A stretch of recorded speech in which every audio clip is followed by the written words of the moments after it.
Did you see the game last night?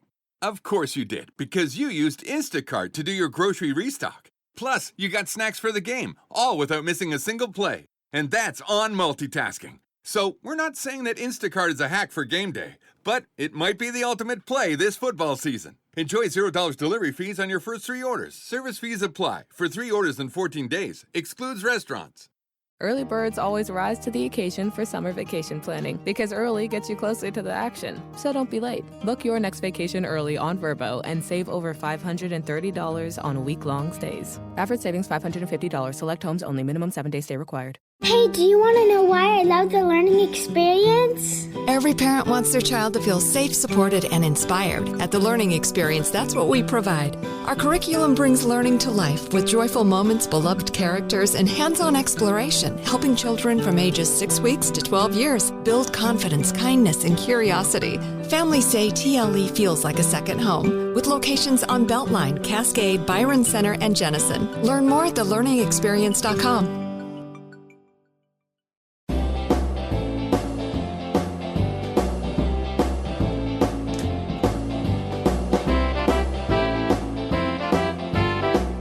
It's kind of a serialized rambling is the best way to describe what we do here. Serialized nonsense week in and week out here on the Steve and Kyle podcast. Ooh, that's a billboard right there. That is. Didn't use one of the many aliases. Aliasi? Alii? Alii. That's also the plural of aliens. Just one plural is not enough. Well, what if there's plurals of the plural aliens? Then obviously your problem solved with Alii. Exactly. If they were to do a sequel to the TV show Alias, it would be Alii. Imagine if it was about aliens, too. Alii? Alii? I like it. Yeah, Alii.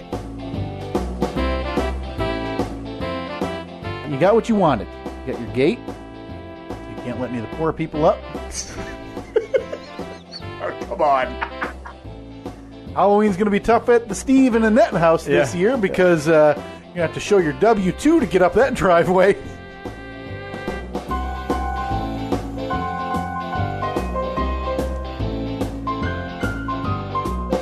Feel like that was rather unfair? I stand by it. Haven't been there yet. No. But you have to send me the code. Right. To get in beforehand. Well, no, it's the password that you have to tell the gatekeeper. Oh, that's right. Yeah.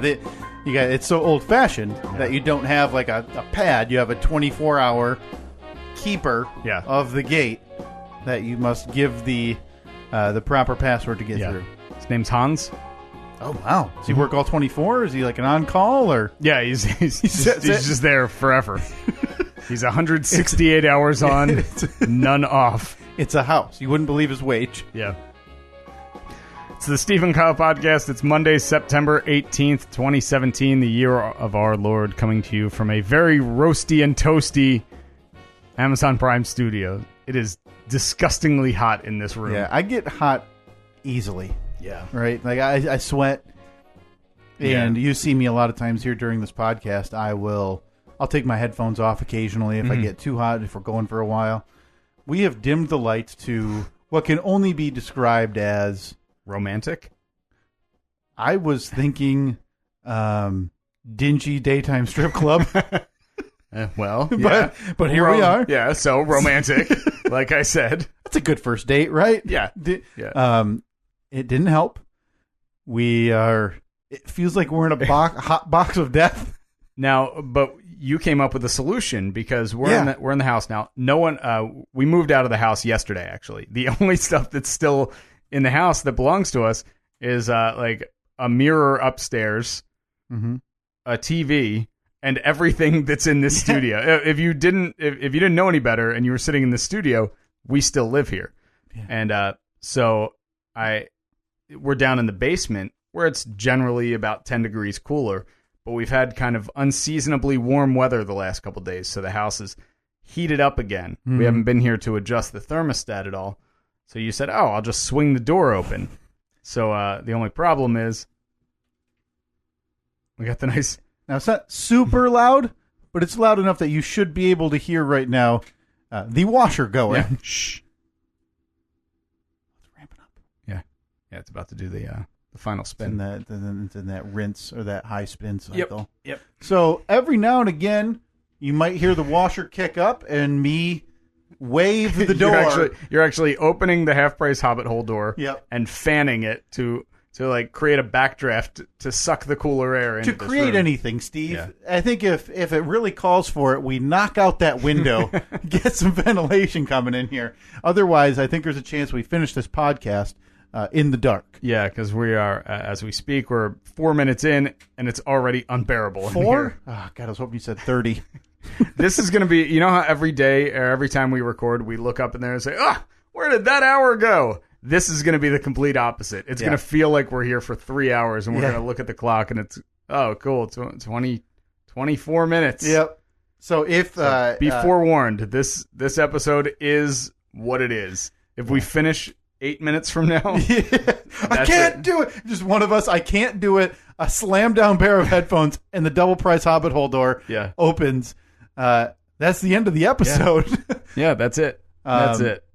Yeah, we joke about it. Usually every week when we record on Mondays, we'll say, all right, a brisk 90. Mm-hmm. Let's do it in 90. Yeah. And then they're 215, 230. I think 215 seems to be our... That's like the average, right? Seems to be our natural sweet spot. If show accountant Mark... Oh, come on, Calhoun. ...wasn't so awful at his job, we would have updated average podcast links. Yeah. We'd have whatever questions we babbled about 2 months ago answered. But Mark is so... this is the official call. If Mark can't do his job, it is time for the Steve and Kyle podcast to recruit a new show accountant. Yeah. We're taking the accounting department in a different direction. Yeah. Yeah, we're not firing you, we're just laying you off. Yeah. We're downsizing. Well, either that or we can keep him on board, but we'll just reduce his role to very part-time. Yeah. And he's got to get a title change, too. Mm-hmm. He's like vice junior accountant. Because I think the junior's more demeaning, but you need it in there. Because vice, you're like, oh, hey, he's like half of the big one. Yeah. No. So maybe we cut the vice. So vice junior. But then his business card is in Comic Sans. So well, vice junior would be what, like a quarter of the big boss? Yeah. So you're a quarter of the regular accountant. Because junior is probably half of vice, and vice is half of the big, so you're at a quarter. Big cheese. Half and a half, that's a quarter. Yeah. And then just to demean him further, like I said, we give him Comic Sans on his business card. Yeah, and all of his business cards were obviously just printed on a slightly heavier paper stock than you'd print, regular stuff out of the office printer. We got glue sticks, and we glued 2 sheets of 8.5 by 11 together, and then we printed it on there. And then we didn't, quote, laminate anything. No. We took those tape strips.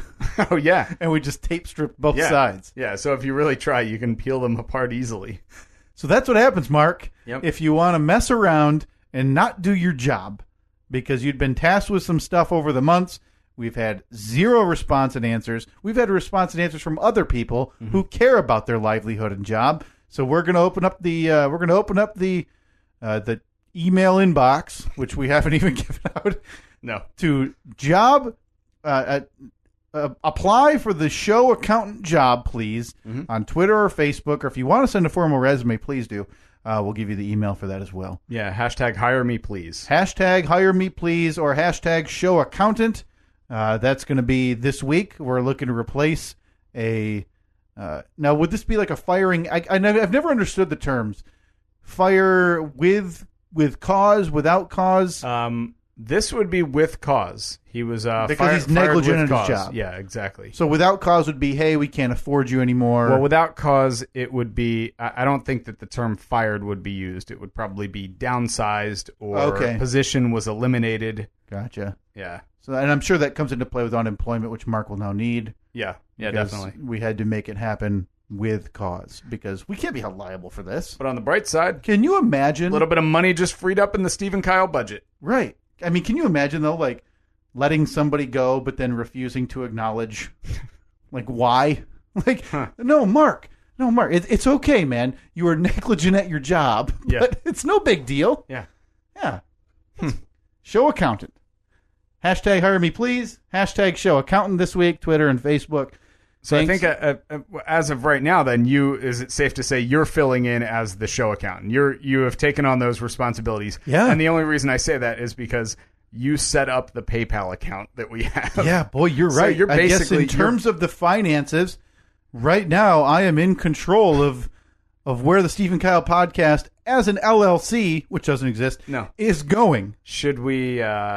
Maybe you can reveal what we have in the coffers right at this exact moment. Ooh, you want the to the penny update. To the penny. So this is after everything is said and done. We got the shirts. Yeah. We shipped the shirts.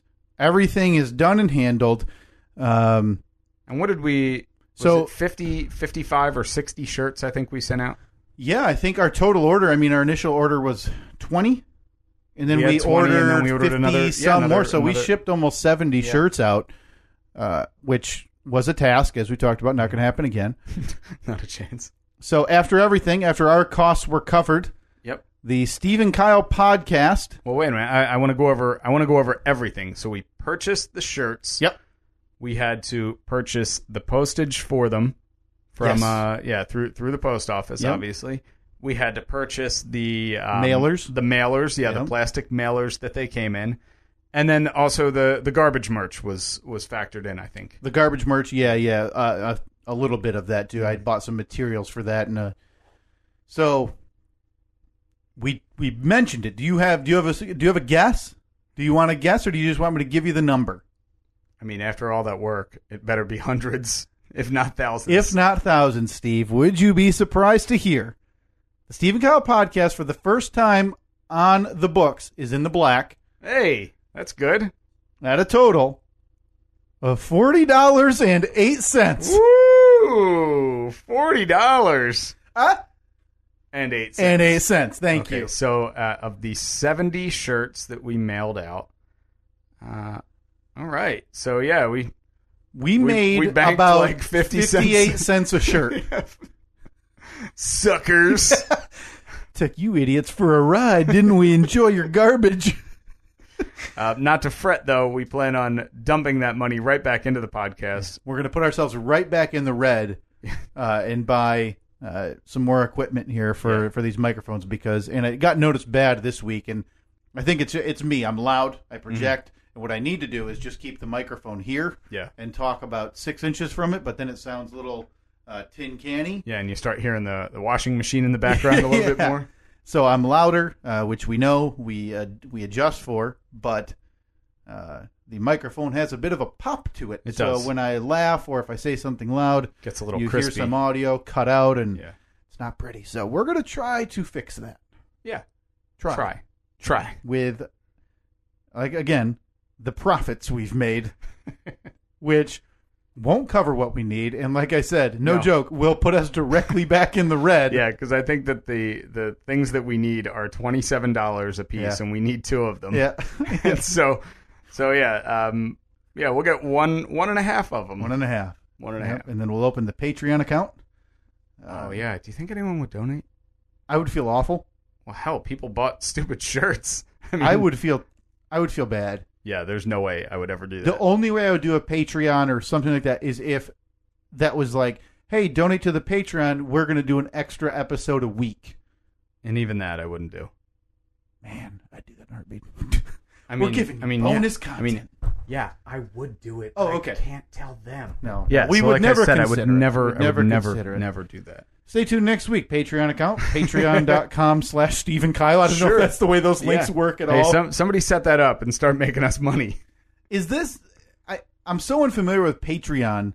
You're literally paying people to just keep doing what they're doing? Paying people to give content. I watch a couple of different like YouTube shows and podcasts and things like that. And yeah, it's basically paying them to do what they're already doing.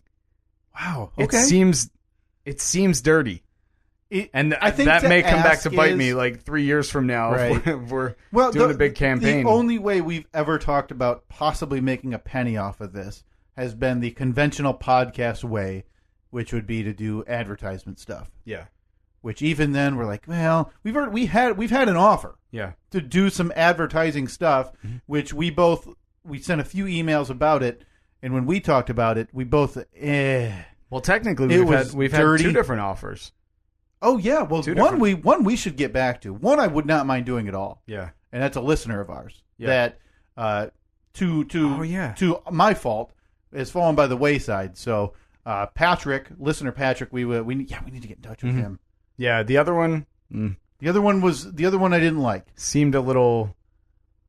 I don't know. Like, I'm sure the business behind the offer was great, but it would have been dependent on you and I ramming stuff down our listeners' throats to... Speaking of throats, Kyle, if your throat is sore, you should try Robitussin PM sickly meds. We need to do it like ESPN, though, where then like a tiny music bed pops up while you read the copy. That's the only way we can possibly do an ad. Funny you should say that, Kyle. Hang on. No, we gotta time it. We gotta do the setup and everything. Okay. All right. I mean, the other option, Steve, it wasn't great. We would have had to do the, where we kind of rammed the product down our listeners' throats, and nobody wanted to do that. It's funny you mentioned throats because my throat's been a bit sore the last couple days. So I've been taking Robitussin Throat Tonic. Yeah. It doesn't make me drowsy during the day, and it helps me sleep better at night to get me through the rough patch that is my sore throat. Sometimes we don't... That's Robitussin Throat Tonic. Find it at your local pharmacy or any of your favorite grocers. Oh, so anyway. So back to the... That's how it would be. No, it was worse than that, and we didn't want to do it, but... basically. But the other option, like you see, is a Patreon. Well, you know what I do see a lot of people do is those Amazon things where you get a personalized Amazon link, and people can click on that, and then when they buy their stuff off Amazon, we would get a penny on the dollar. I think that's more for charity. Charities do it, but I have seen podcasts and stuff do it. That all feels so weird to me, though. I saw a radio show that I cannot stand. This is, it's by all accounts, a very bad radio show. Local, national? National. Oh, man, start typing. Yeah. Okay. I have a guess. Oh, yeah. No, you don't need to finish. That was the guess. That has been confirmed. Yeah. Now, I've been I've been blocked by this person on Twitter. Steve. I know. What did you do? I made one comment a couple of years ago that I still firmly stand by. Yep. And this person blocked me, but every now and then I like to just check out what's going on. Like, what's this person talking about? And so I go to his Twitter, and all it is, like his last 8 posts were, because there's probably 6 people on the show. Wow. He's tweeting out links to everyone's personal Amazon wish list. Like asking for gifts? Yeah. So I'm like, okay, it's got to be like charity related. Like maybe I'm misreading this. Like, hey, help little Timmy, go to the baseball game or something like that. But no, it's like guy wants a new tennis racket. I click on it, and one of them on their wish list had a value size, like Costco size bucket of those little things the little detergent balls that you throw in the washing machine. Oh, so these people want groceries from Amazon from the listener. Yes. Well, I know what we're doing tonight. Setting up wish lists. You're going to go to your place. I'm going to go to mine. There's going to be football on in the background, but we are communicating to each other what we're putting on our show Amazon. Now, do we need to create like a new Amazon account for it? We probably can, yeah. Probably, just use the show email. We create our wish list. Yeah. People buy us gifts because we've always said we will not turn down a gift. We've gotten, obviously, the amazing, the door sponsor, Nathaniel Rich. Got the doormat sponsor, Nikki by the way, Constantine. By the way, both of those will be making their way to the temporary APS 3 and then the permanent APS 4. 3.0. 3.0. What other gifts do we have to bring? Can we take the drywall? Your brother's the official sponsor? No, I'll twist his arm, though. I'll get another more drywall sponsorship. Yeah, the room's a little bit, the new room's going to be a little bit bigger. By the way, obviously, we moved in yesterday, so I was already checking out getting the lay of the land. Let me ask you this before we discuss, obviously, all the happenings, because that's what a lot of people are curious about. Washer's off. Open that door. Oh, okay. Go ahead. All fill time. Yeah.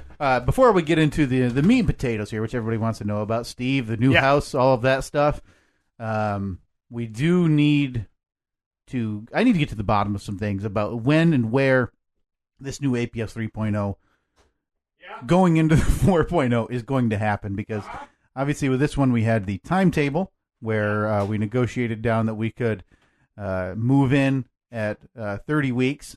Well, that wasn't negotiated. Steve, that wasn't negotiated, was it? No. As you all remember, the initial date we could start building was week 50. Through shrewd negotiating tactics, that was brought down to week 30. And then, I wouldn't say behind Annette's back, but it was then made aware that we were going to be moving in at week 30, which Steve made damn sure of and was a rousing success. So we moved into APS 2.0 at week 30, which if you've listened to any of the old episodes, you can tell a noticeable difference in the sound quality and everything else. So 2.0 to 3.0 is a bit of a concern. Oh, yeah. But so 3.0 to 4.0, Steve, which is the big one that we're going to be, obviously we're going to do it the same way we did this. We're going to be tracking it. Yeah. I had a question the other day, too, and I meant to ask you, did we ever find out where that, the camera went? It was, the last thing it was seen, it was down here. I bet it's in that box right there. That you think cardboard. so? Yep. I'm almost positive. We'll have to put that to use now. I mean, I could just reach for the box. No, we're too busy for that. No, I'll just assume. So APS 3.0, which is essentially your spare bedroom, right? Mm-hmm. Yeah. Spare bedroom. Now, we're talking main floor, basement floor? No, I think it's going to be upstairs. Upstairs? Okay. Yeah. And compared to 1.0, which had a hardwood floor, 2 windows, okay, the desk, and chairs. In fairness, we had older and worse equipment. Yeah. Sound quality wise, what do you think is going to happen? I think it'll be better than that. Better than 1.0, not as good as 2.0. Yeah, there's only one window. There is hardwood. Well, it's laminate floor, but I would say 95% of it is covered with a rug. Okay. So a little bit to deaden the sound. That was a nice surprise when we got the keys to the house last week. We went over there. I think it was on Sunday we got the keys. So we just went over there with a couple things in the car. Nothing really, because we weren't planning on moving until this past weekend. So we walked into the house and all excited walking through, like, oh, this is going to, paint this room this color and it'll be great when we do this and that. And I walked upstairs to the office, which is what we're going to be using it for. And I walked into the room and I was like, man, that felt kind of weird. Like, it felt like the floor level changed. Like I went from higher to lower. That's weird. Pull up the area rug, and there was laminate. There's like 3 strips down one wall, 3 strips down the other wall, and then they didn't do the entire 90% of it. So the rug has to stay. They just put a big rug there. Oh my gosh. And I mean, it's our own fault, but who would think to pull back? You're not again. Now, if this was a Pete the Pirate real estate project, that rug would have been pulled up because people would be looking for the treasure, Steve. Yeah, exactly. The booty's under there somewhere. The booty has to be located somewhere.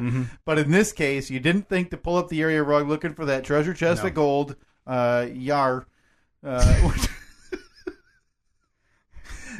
You are now left with a 40% laminate floor, 60% rug. Not even? Oh, I'd say 95.5. Oh, no. Yeah. It was like they had enough. They did, because the laminate in the hallway is the same. And it was like they did the hallway and they were like, hey, we got plenty left over. Let's do the bedroom. And then realized, no, we only have like 4 pieces left. And tried it anyway. What a remarkable, instead of going back to, the flooring warehouse. Go back to Lumber Liquidators, pick up another 2 cases of it. Because it's cheap stuff. Yes. I mean, they totally cheaped out on it. Well, for the most part, laminate is relatively affordable, right? For your house? Yeah. So, but I mean, when we did the bedroom here, we didn't get the top of the line stuff because we did it in the basement. So everyone always says, don't do real hardwood in a basement because if the moisture comes up through the floor, it'll warp, and you don't want to use the cheaper stuff downstairs just to be safe. So we did that. We used like not the crappy stuff, not the top of the line stuff, right in the middle. Mm-hmm. And it wasn't a lot of money. And the stuff that we have looks good, and it's got like the actual texture into it, so it looks like wood. The stuff that is in this house, it's like a picture of wood that they printed out and then taped onto a piece of like fiber board. Oh no! Yeah. So that's that on the project APS3. list? Oh, there's a lot on the project list already, huh? But I mean, this is the forever home, so it's not like we're doing it this weekend and we're doing this next weekend. So we got 4 bedrooms, 4 bedrooms, two baths, 2 baths. which you got to be super excited about that. Yes, So you've been living here for has it been 2.5 years? Yeah, 2.5 with 1 bathroom, which for 2 people it's fine, doable. And but there's times where you're probably kind of wringing your hands, like, "Hey, we got to go somewhere," or whatever. Or you gonna because Monday through Friday it's not a big deal because I get up time. I get up early. She gets up a little bit later. We like our schedules are different, and so it's been fine. But man, just knowing that there are 2 bathrooms, it's a game changer. It's so nice. I know. It's so different. Oh, I'm so excited. I've never been more excited to go to the bathroom in my life. I know, right? Yeah. Without you're on your own floor, type of thing. You don't have to worry about my bathroom. Literally, only one other person. There's less than zero need to bother you. Yeah. You thinking that's going to the bathroom in both bathrooms right now? Just up, like I can't believe it. Right. Just running up and down the steps. Running up and down. Makeup in here, like brush my teeth in here. So you've got this is is it a 2-story? Is it a bi-level? No, it's 2-story. So 2-story. So but it's one of those ones where you get to the top of the steps. There's a bedroom to the right, a bedroom to the left, and that's all there is upstairs. And then if you go straight, you like overlook down into the living room. So there's like the living room has the really high angled like the ceiling. chapel. Yeah, ceiling, exactly. Is that what it's called? Yeah. All right. Sure. Now you got your masters out on the main floor, or no? It's upstairs. So that's one of those 2 upstairs. Yep. Yeah. And then where are the other 2 rooms at? They're downstairs. Both down. Okay. Yeah, downstairs. One of them is in the front downstairs, and one's in the back downstairs. So let's talk 3.0 to 4.0, Steve. Yeah. We're starting in the office upstairs. Yeah. You looking for a timeline? We've got now technically the room that 4.0 will be is in the basement. It's in the basement. Yeah. But nice and cool down there. It's beautiful. That's what we thought too when we were. Well, this one actually has vents in it. Well, it has the potential for a vent to be in there. I just have to actually install it, which is easy. So the pictures I had seen, would you say it is? And I think I've asked you this before. As much of a project, less or more so than 1.0 to 2.0? I think less. Man, when I looked at it, I thought it was about the same. Well, I think less because there's 0 demo that has to be done. That's a good point. It's right. Just, we took the big workbench out of here, some not cabinets, but there's a lot of stuff that rickety thing over in the corner. There's a lot of stuff that came out of here. That's a good point. Plus, this one has all this crap behind me that we had to factor in, like the water piping, main, the gas meter. But in terms of walls, ceiling, that's pretty similar in terms of we need to install all of that. Mm-hmm. So it's going to be that whole process all over again, right? Yeah, and the room's bigger, so it's going to be it's going to take more time. I think I'm going to save some time and not put 16 outlets into You think it'll save a few minutes? I don't let's see. Well, every piece of drywall that I put up had to have a hole cut in it somewhere. Yeah. And that's the biggest pain in the ass. That's what I hate the most, is having to measure for all of that and then cut out the holes, because I'm no good at it. I'm terrible at drywall. Right. So we've got, I don't think that outlet was ever used. No, definitely not. We used that the only time that one was used is when I vacuum in here. Okay. That to charge. You use that one to charge. Yep. We have I 4. use this one to plug in. Yep. We have 4 under here, which most of them are being used, right? At least 2. 2 of them. Okay. You're at 2. And I got this one right next to me, just in case. Why don't you charge your computer there? I've used this one to charge the iPad before. I don't want the computer plugged into there, because then the cord is crossing in front of me. That's a good point. I wonder if no better time to try this one out than maybe I'll try to plug in behind me instead of over my lap. There you go. Look at you. Yeah, I should have done this about 16 weeks ago. So we moved in here on 30? Oh, yeah. Yeah. So episode 1 of APS 2.0 was week 30, or episode 30. So we've done 30 episodes in here, because last week I think was 60. Well, I don't know. Did we ever get definitive answer on that? No. Okay. 30 episodes. I know I looked it up, but I don't remember. 30 episodes in here, Steve. Yeah. That's what I'm hearing. That's half of the episodes. Yeah. So I think that this should be the final episode in this room. And then we'll do 30 in APS 3, and that gives us 30 weeks to get the new studio done. When you think of 30 weeks, does your heart drop like mine? A bit. But I think we can negotiate. We've joked about this a few times. What do you think legitimately we're taking out of here? Obviously the equipment. Sure. Chairs. Equipment, TV on the wall, Rocky poster. Oh, yeah. The shelf. The shelf's nice. Shelf will probably remain. You're going to leave the shelf? Yeah. That was an Amazon joint, wasn't it? APS? No, I think it was. Was it? I think I got it. Okay. Got it at like Home Well, Depot we're going to or need to find a new spot to put that camera. Yep. And Cliff. Yep. The ceiling is going to stay. Yep. Not going to take that.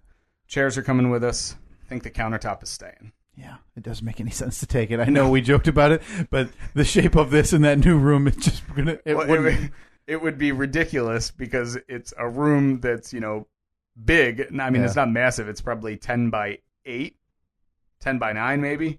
We have this little tiny table. So but I want to build the exact same thing, like the bigger exact, though, the or exact, same size? Yeah, same, bigger. You think just make it kind of same wider? Idea. Yeah. Yeah, we'd have to deconstruct the whole thing too. This thing was a nightmare installing in terms of the feet and getting the posts around it. The order in that it was assembled was not thought out. No, but this is a tough one. It's going to be the exact same thing though. Exact same construction. Well, you're going to have to find the same guy in Craigslist because I'm so used to this countertop. I love this laminate. It's a nice laminate. And it was like, if I had bought this from the store, it was like $110 a sheet, and I got it from the guy. Yeah, I got 2 sheets of it for $20. Oh, man. So now that, nothing's official, so I'm not going to say that. But let's say, so the house is close to sold. Can we say this studio had more or less than a 50% impact on this thing selling? I would think probably closer to 70. I think 75. so too, because anybody has a finished basement. Yeah. Anybody, right? How many houses on the market, I'll give you 5 counties, have a fully designed, ready to go podcast studio? I bet 0. Yeah, 0. I bet 0. Yeah. I mean, I'll talk to the realtor. He can crunch the real numbers. Yeah. Because that should have been, I'll be honest with you, Steve. I was real disappointed with the realtor. Real disappointed. I feel like this should have been on the top of the listing. So this should have been like the fully key finished photo. Office in basement. That should have been highlighted. Yeah. Absolutely highlighted. Yeah. So where are we this moment? Now it's about 5 p.m. Monday, like you mentioned, September 18th. Percentage-wise, where's the house in terms of being sold? We have a written signed offer. Okay. It was written. So unless it was agreed to over the weekend verbally, it was signed yesterday. However, with the sewer and septic issue, it has made selling this house very complicated. Yeah. Not for me. You just pay the rent. Yeah, exactly. But for the realtor, because there are a lot of hoops he has to jump through now with like, oh, this has to be written this way, or else when we get to closing, this is going to be blah, blah, blah, blah, blah. So you think it's a done deal outside of the knick-knack paperwork? I sure hope so. Oh, boy, that would be a bummer now, wouldn't it? Yeah, because we actually got 2 offers on it this weekend. Oh, very nice. So we had after 2.5 weeks on the market, finally it hit. Because I'll say this.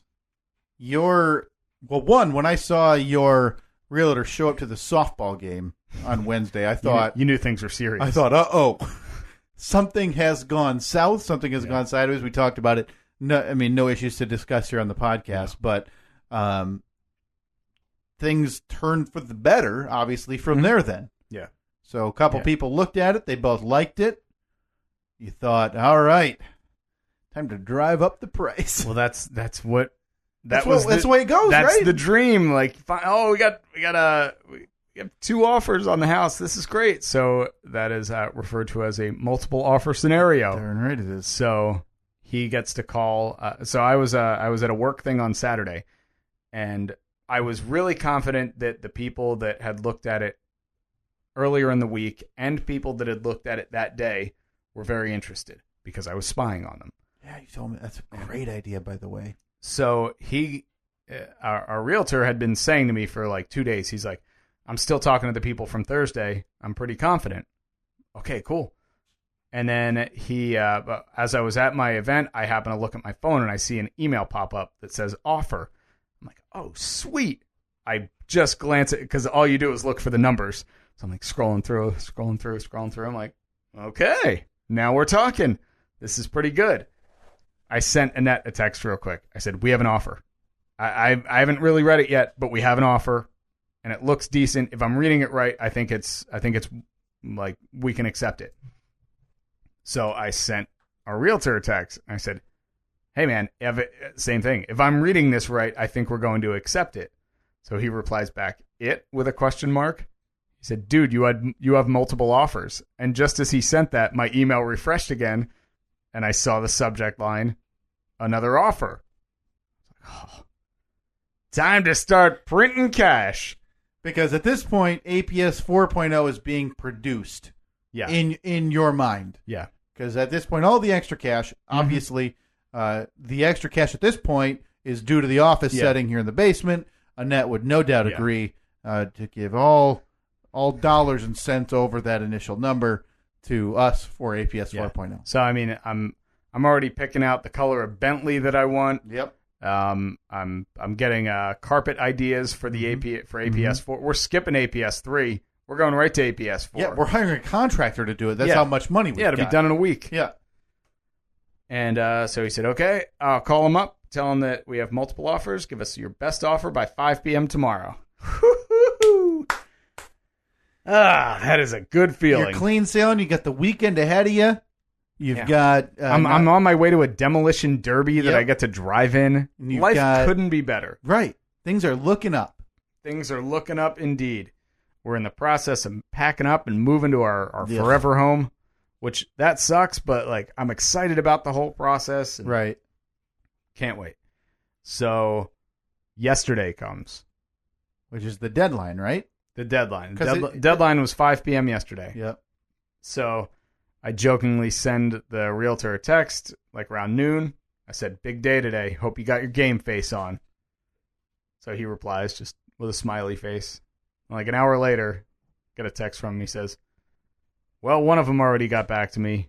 That's their initial offer is their highest offer. Like, ballsy move. All right. Well, bummer. Calling our bluff. Sorry, all right, folks. You're not getting a house. Looks like you're not going to live here. When these other people send me a check for extra money, enjoy your hobo house. So we're getting closer to 5 o'clock. It's probably 4 o'clock, and I'm dead tired. Been carrying furniture all day, and it was ridiculously hot yesterday. I just feel gross. All I want to do is lay down. In the new house? In the new house. So around 4 o'clock, I get a text from him. Hey, Okay. Well, listen. Some money's better than the initial, check you thought you're getting. Exactly. Anything over zero is better than zero. Profit. Yeah. Bad news. Second people aren't up in their offer either. Son of a... What? You think they talked? I think so. You think they communicated behind your back and were definitely. Like, hey, you don't go up, we won't go up. Let's make this sucker choose. So we were hoping that we'd end up, I don't know, even if you get $500 more. Yeah, that's it's still great. more. So it didn't go up at all, but one of them was higher than the other. Oh, okay. That's the beauty of a multiple offer scenario. Even if you have an official offer for like $300 for the house, you can still tell somebody, oh, sorry, we got another offer. So make yours worth their while. People do that. Like if you were selling your house and Joe Schmo made an offer on it, if I made an offer of $500 on your house, multiple does your offers, realtor send your best by 5 p.m. I feel like that's a scam, but I don't think it's illegal. We should cut that out of the podcast because that's a good idea. That's a great idea. What do you think? You moving soon? Well, I think we need to make it a business. You know, the TV is full with flip this house garbage. Yeah. No, we're not even going to flip it. We're going to buy it, lie to the next people. Yeah, well, no, we wouldn't even. I'm sorry. Yeah. We're not lying. We're going to tell the next people, multiple offers, make your best. Even if we make like $2,000 a house, that's going to add up. Yeah, we just keep doing this. Do it a couple times a month. This is a great idea. Pretty good living. This is a great idea. Yeah. Yeah, because there's no way around that, right? I mean, you can physically sure send there an is. offer in anyway. Yeah. Any for any amount. Yeah. Because all you have to do as the seller is say that you're considering it. Mm-hmm. As long as you don't decline it. Yeah. I see no reason why this can't happen. It has to happen. It has to happen. Because the natural inclination is going to be, well, I better juice my offer a little bit. Mm-hmm. That's a verbal trademark on that scam. Yeah. It's a Stephen Cobb podcast Yeah. scam. You can't take that scam unless you give us proper credit / a cut. I'll call the production company. They'll start shooting the TV show tomorrow. Yeah, exactly. Called like real estate scammers. Yeah, right. But it's like we're likable. Right. So everybody's like, hey, you guys tune into scammers this week? Those Steve and Kyle, they sure are a couple of youngsters taking money from people. It's those lovable buffoons. And yet we're still likable, yet every other scene is a family crying because that's every penny they have is in their initial offer, and then they lose out on a house. Yeah. Meanwhile, we're driving away with our truck full of money. Right. Every scene ends with us driving by that poor family's house, flipping the bird. Sorry, suckers. You got scammed. We both smile at the camera out the driver's side window. Episode's over. That is a verbal trademark. Real estate scammers needs to happen. Yeah.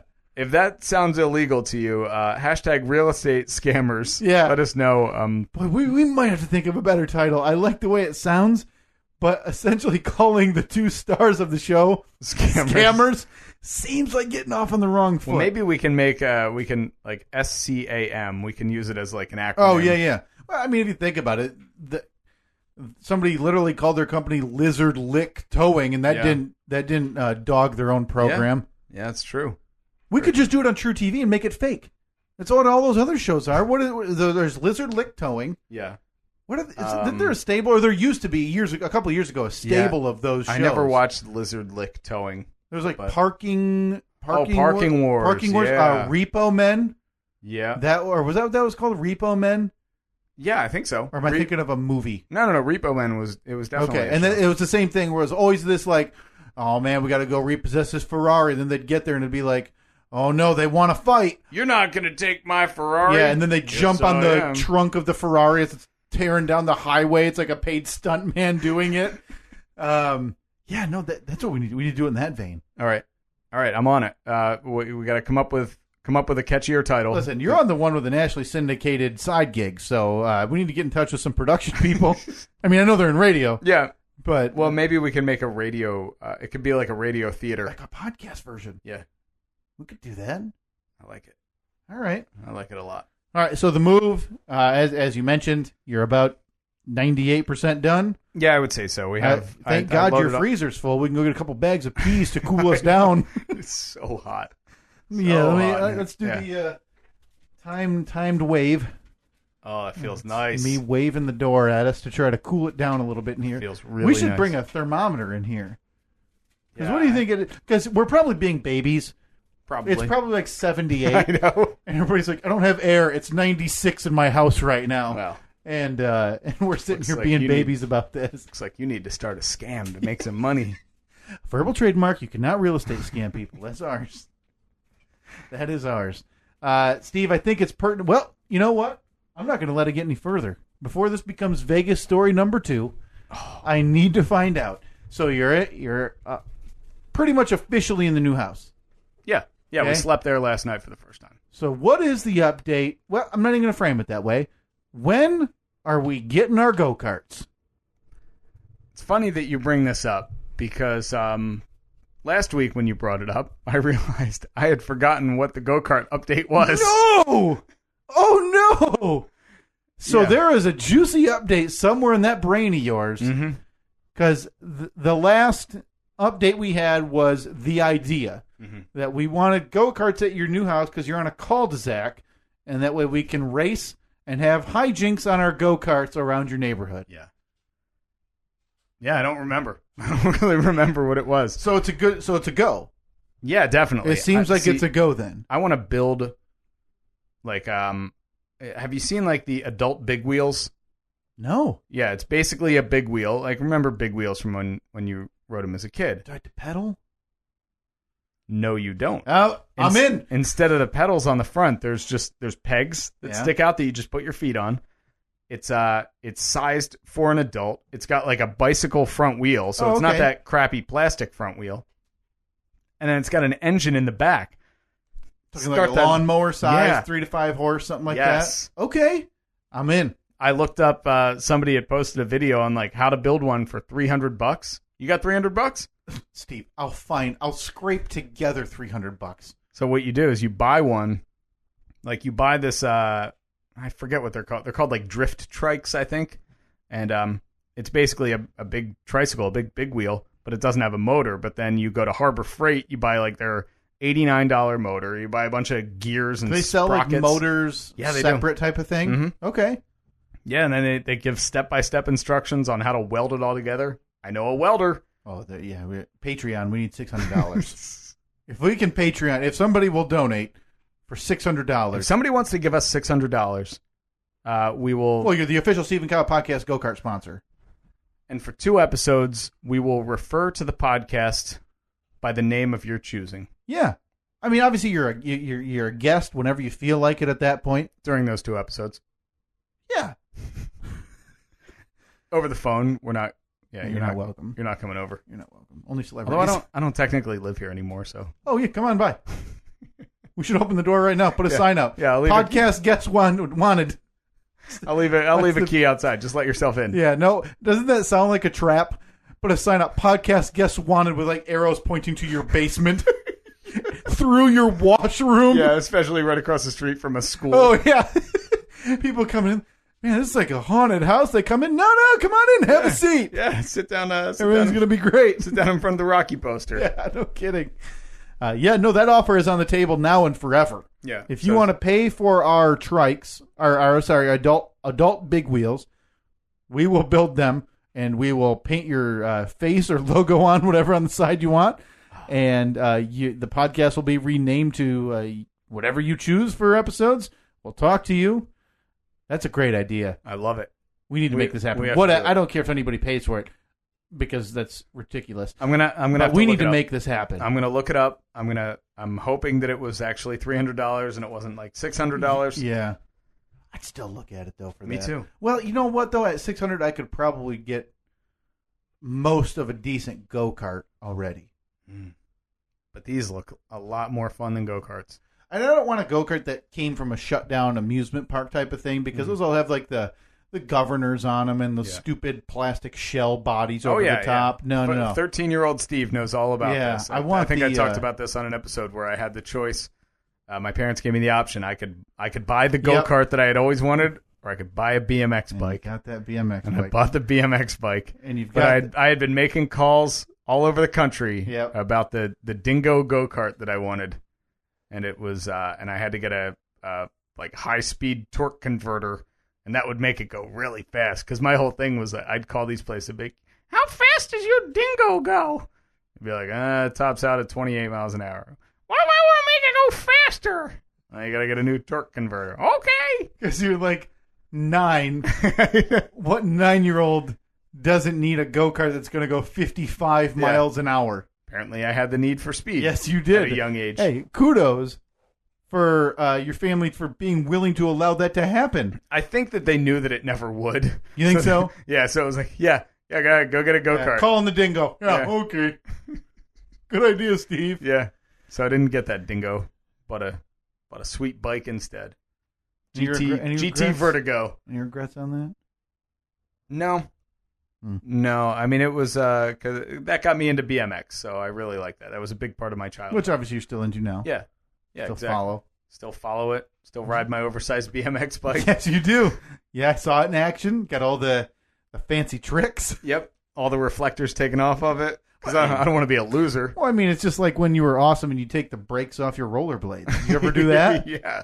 Because you can't have those big, stupid rubber things sticking out the back and Nope.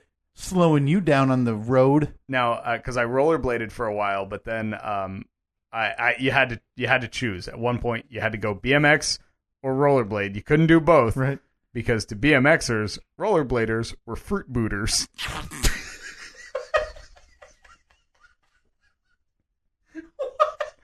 Yeah, fruit booters. That's an expression. Again, this is like the second time in 3 weeks. I got to use that in the daily. That has to enter my vernacular every day for the rest of my life. Nobody's going to know what I'm talking about. Not a soul. I mean, it is what? 2017. We are 20 years past when rollerblading was a normal thing. Like, yeah, you don't see it much. You don't see it much, but when you do such a double take because it's like, what the hell are you doing? Somebody I know, a friend of mine on Facebook, posted a picture last week or 2 weeks ago saying, out rollerblading in blah, blah, blah park. And I was like, oh, man, that must be one of those, like, throwback photos. And I look at the date, I'm like, I don't know, it's 2017. What the hell are you doing rollerblading? Who does that? What do you think? But even now, when I see a rollerblader, I still think in the back of my head, I hear myself saying, fruit booter! It's like the, was that not police? Was it one of the police academies where they had like the skateboarder or no, the skiers and the snowboarders in some big argument? I don't know if it was a police academy but there, it's been the age-old rivalry. Like, you know, snowboard, you ski, whatever. What do you think would be the most fun today? So you're in your mid-30s, I'm 30. Skateboarding, BMX biking, rollerblading. Most fun for me? Yeah. Oh, BMX without a doubt. Like drop into a pipe, do some handlebar twirlies and some back wheel screeches, whatever they're called. No, you got it. Yeah, it's the official term, right? Handlebar twirly. Look at that. You would be shocked at how difficult it is just to drop in. Oh, I don't doubt that. It's insanely I wouldn't difficult. do it. I'd be terrified looking down a vertical precipice saying, no, this is going to go great, and drop 2 wheels down. Well, it all depends on how much vert you got on that ramp.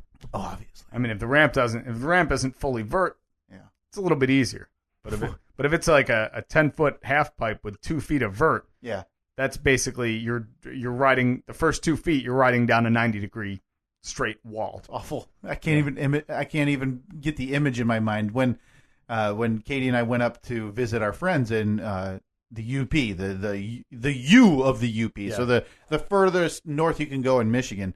They took us up to I think it's called like Brockway Mountain, and it's it's a massive hill essentially, but it's bigger than that. And he was just telling me that he went down on he mountain bikes, like not professionally obviously, but like takes it seriously. Mm-hmm. And so he takes us through the top of the mountain where you can overlook everything, and we're in a car, and he's, imagine doing this on a bike. Go, that'd be stupid.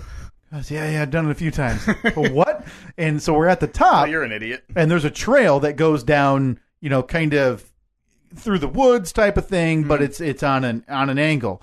Because we go that way, and I look, and it's nothing. It's like a 40-degree drop type. Mm-hmm. Who would do that? It's terrifying to me. We babysat my nephews 2 weekends ago. So 2 weekends ago, and took them to a park, and I sat on a swing, Steve, and I nearly thought I might throw up. I sat. You sat, so you weren't even swinging. I tried to push myself a few times, and I started going very, very slowly and low, and nope, that is it. I am done. I need Dramamine to get on a swing. Boy, you sure lead the extreme lifestyle. I know. You? They tried to get me to go on their trampoline, and partially my foot. I didn't want to do it. It scared me, but man, boys, I don't know if I can get up there. I don't know if I'd make it. I think I would go.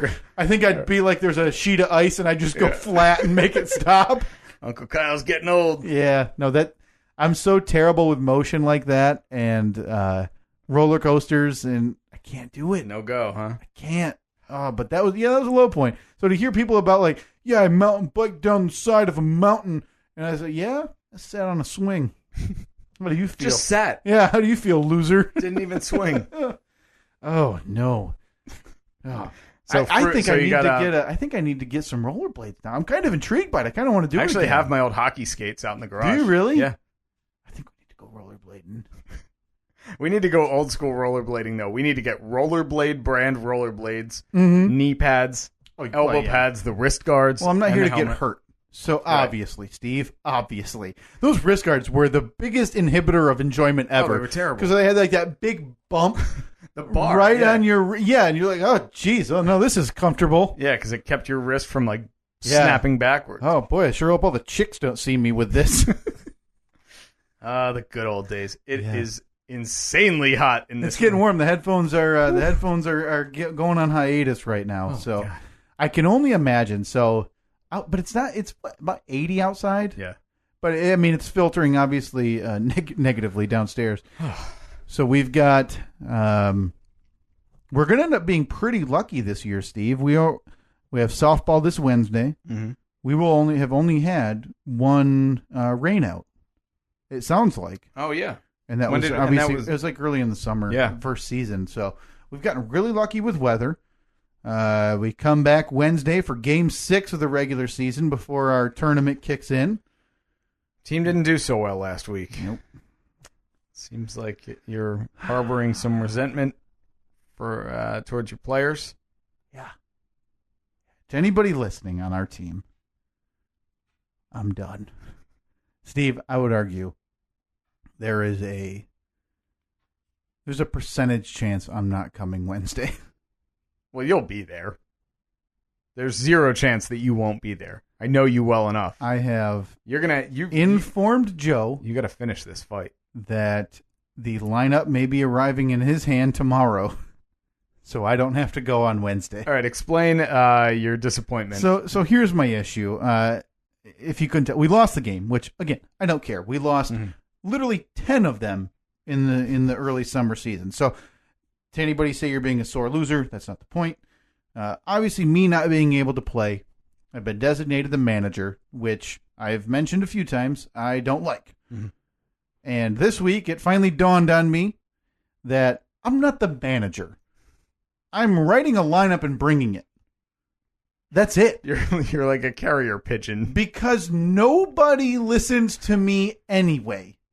Did I not listen to you? You were fine. You didn't do anything wrong. Okay. Hold on. It's just me and you. Oh, yeah. We're just having a conversation one here. Mano y mano. There's two guys talking. Nobody else will hear this. So we've had a season-long issue. Who's your most disliked player? We've had a season-long issue, which for the most part is a joke. It doesn't really bother me.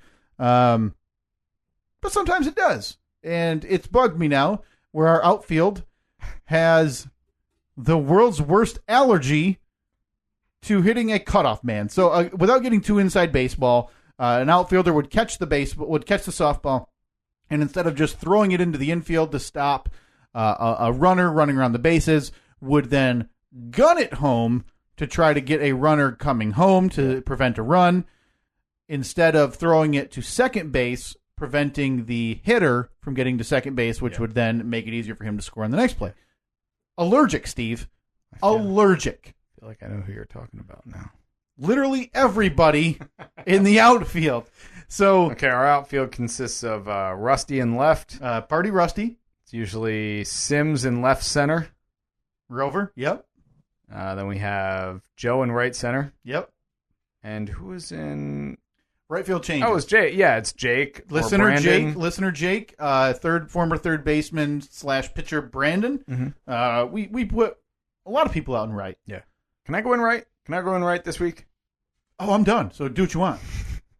Come on, coach. No, man, feel free. Put me in, coach. Yeah, no, go ahead. I won't be there. I'm not going to stop you. I'm not going to tell you to. I'm not going to stop you. Bet you're going to be there. Okay.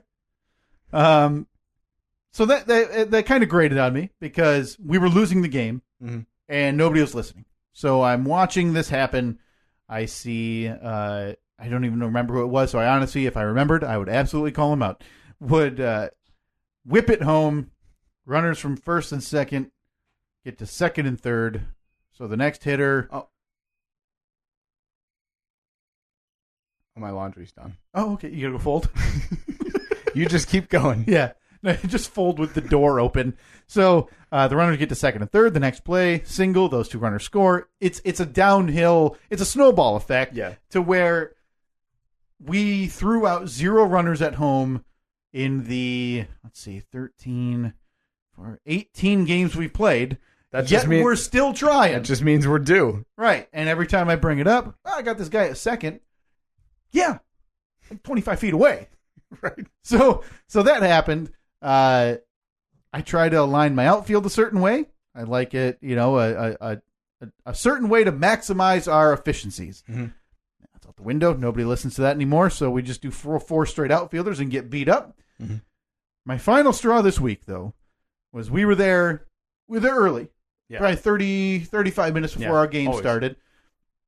So we're watching the team we're going to play because they have a doubleheader. I know where this is going. And we see a guy who is the closest we've encountered to, quote, that guy, right? But he wasn't like mean-spirited about it, so that's the difference. So it didn't bug me, but it's a little pompous. Just kind of obnoxious. It's showy. So this guy steps up to the plate, and he's a guy, he's 3 steps behind home plate and runs into a pitch. Yeah. So this guy, the first time I notice him is because as he's running into a pitch, he walks up, kaboom! Like actually yells he that. He says that to himself and watches the home run go. Now this is a guy that if it's not a home run, he's going to be out because he doesn't even walk to the base. Yeah. He starts walking back to the dugout. So if the outfielder drops it, throw it to first. The guy's out because he's this guy, right? Yeah. It's home run or nothing. Mm-hmm. He does that twice. I see another guy, and he's wearing the exact same shirt as this guy with a different number. So they're recognizable because they're kind of loud shirts. Yeah. He's the catcher, and I see he's pushing it to the he's pushing it to the outfield every time, deep outfield, and he hits a home run. So that comes to our game, like, hey, these two guys, we don't need to. We don't pitch to them. Unless every base is empty, let's just not pitch to them. We don't need to. It's fine. And I'm immediately met with, well, we can just pitch them junk. Okay. First one goes around, walk him. Beautiful. I don't care. I don't care if the guy gets mad. Mm-hmm. Second time comes up. Pitch gets a little closer. I think he hit it to the outfield. No, not the third time. 2 runners on. Why not pitch it down to the gut to him? What happened, Steve? I don't think it's landed yet. 3-run homer! What happens when the next guy comes up? Also the other one I worried about. Homer! After the first one, I took the clipboard, whipped it into the air, and sat down on the bench. I did not manage the rest of the game. I know it's pouting, but I left there and I said, why am I here? Anybody can write the lineup. Nobody listens to me. Nobody. I refuse to put that loss. I will take all 10 this summer that we lost in the first season. All 10. That's fine. I'll take the 3-10 managerial record. Mm-hmm. I refuse to accept this loss. You won't take it on my managerial record from this past week. We lost 14-4. We were never even competitive. Never. We weren't in it. I don't think for more than 2 innings. They were up by 5 runs, 6 runs. We ended up getting mercied, I think was the final after 5. Yeah, we did. Yeah, after I grounded out, like bases loaded, 2 outs. I could have, put some runs on the board, and no. Well, what happened too? I know there's so the mercy rule is if they are up 10 runs after 5 innings, the game's automatically over. So they were up. It was actually 14. Yeah, it was 14-4. So they were up 10 in the bottom of the 5th. We had 2 runners on, and why wouldn't a base running snafu end this game for us when Speed Demon Cotton Eye Joe on a ground ball runs from second to third, and who do you think's in the middle of it, Steve? My brother. My brother's coaching third base. Good old cautious Bob there at third. Robert, who has had a couple interactions already this year with you, Steve. We've now called the rundown the Steve. Well, yeah. I mean, I think that the fact that there was a snafu with another runner involved, I think you're now going to defer the blame from the earlier incident. I think that to my brother. I accepted it back then just to because I didn't want to create controversy. I didn't want the team to be divided. Sure. But now, I mean, I think we can see. All right. What the problem was. So Robert ended up telling Joe to stop, as I think 9 people on the bench, or however many other. Go! Oh, he could have, even after we yelled go for the third time, he would have made it. When he had stopped, he could have started then and still made it standing up. Yeah, he would have made it. Absolutely. He didn't go. You came up. You grounded out. Game is over. Yeah. We lost 14-4. I don't know how to score the ending because I threw my clipboard in the air and I quit. Well, I think it's obvious that I had at least 3 RBIs on that list. Oh, okay. Yeah. Obviously, you knocked everybody in then, right? Yeah, and then I tripped on my way to first, and they eventually got me. Yeah. Oh, dang it. Yeah, that's where I am. This is the first week I've legitimately been frustrated because, hey, manager, hey, whatever. But nobody listens. Not a soul. I listen to you, Kyle. Every day, every week when you say, you're at second base, I go out to second base, and I do my best for you. Sometimes I'm not so good. I had a bit of an injury last week. Yeah, you did. You got popped in the finger, right? Yeah. That one really hurt. that hurt so bad. That was like the hardest line drive ever. And for some reason, it I tried to do the thing where you kind of like I have my glove. Yeah, I have my glove on my left hand, so you kind of like sweep it into the glove with the right hand, but it was way too fast. Yeah, coming at me way too fast to do that. Those hurt too. Those that hurt. Sting. It stung so bad. Yeah, I mean, most of what I would do in terms of quote unquote managing is just moving the outfield around, like I talked about, adjusting for a left-handed hitter, or hey, this guy hit power, so move everybody back. Whatever. It's simple stuff. But when it's literally met with like a shrug or a disregard, again, why am I there? Worthless. Well, you're there to show off for the scouts that could be looking at you. Yeah. Well, not a good rapport because nobody listens to the manager. So the scouts are going, oh God, this guy. They don't respect him at all. Nobody acknowledges this idiot. So I don't know, man. I seriously think I don't know if I'm coming. How about if I call a team meeting? Players only, obviously. Oh, okay. Which is how I started, by the way. And that being said, the players meeting may just be a Facebook message. Right. So just if you see the notification I'll pop just delete it. Yeah, maybe I'll delete you from the group. Yeah, and then re-add. Yeah. And then add you, because you can't go back and see history, can you? I don't know how that works. If you get deleted, send a message to Zuckerberg, ask him how that works.